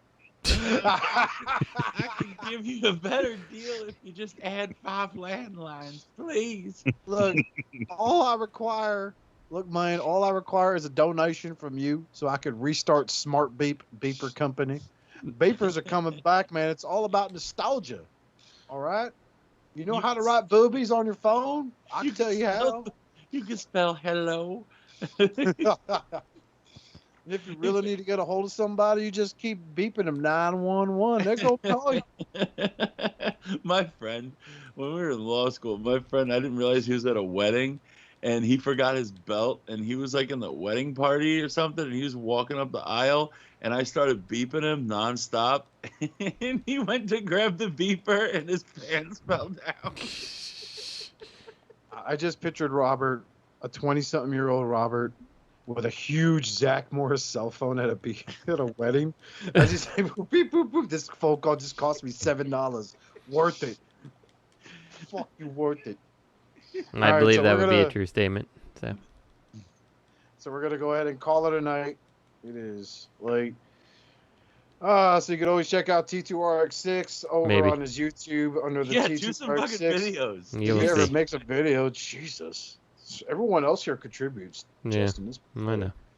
You can find Greg adminning in every Facebook group that's out there. Deluxe, you can check him out under his YouTube channel name. Or just call to cancel your AT&T and just keep hanging up until you get them.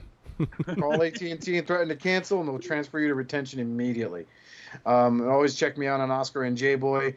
And Robert, according to our show notes here, is backslash.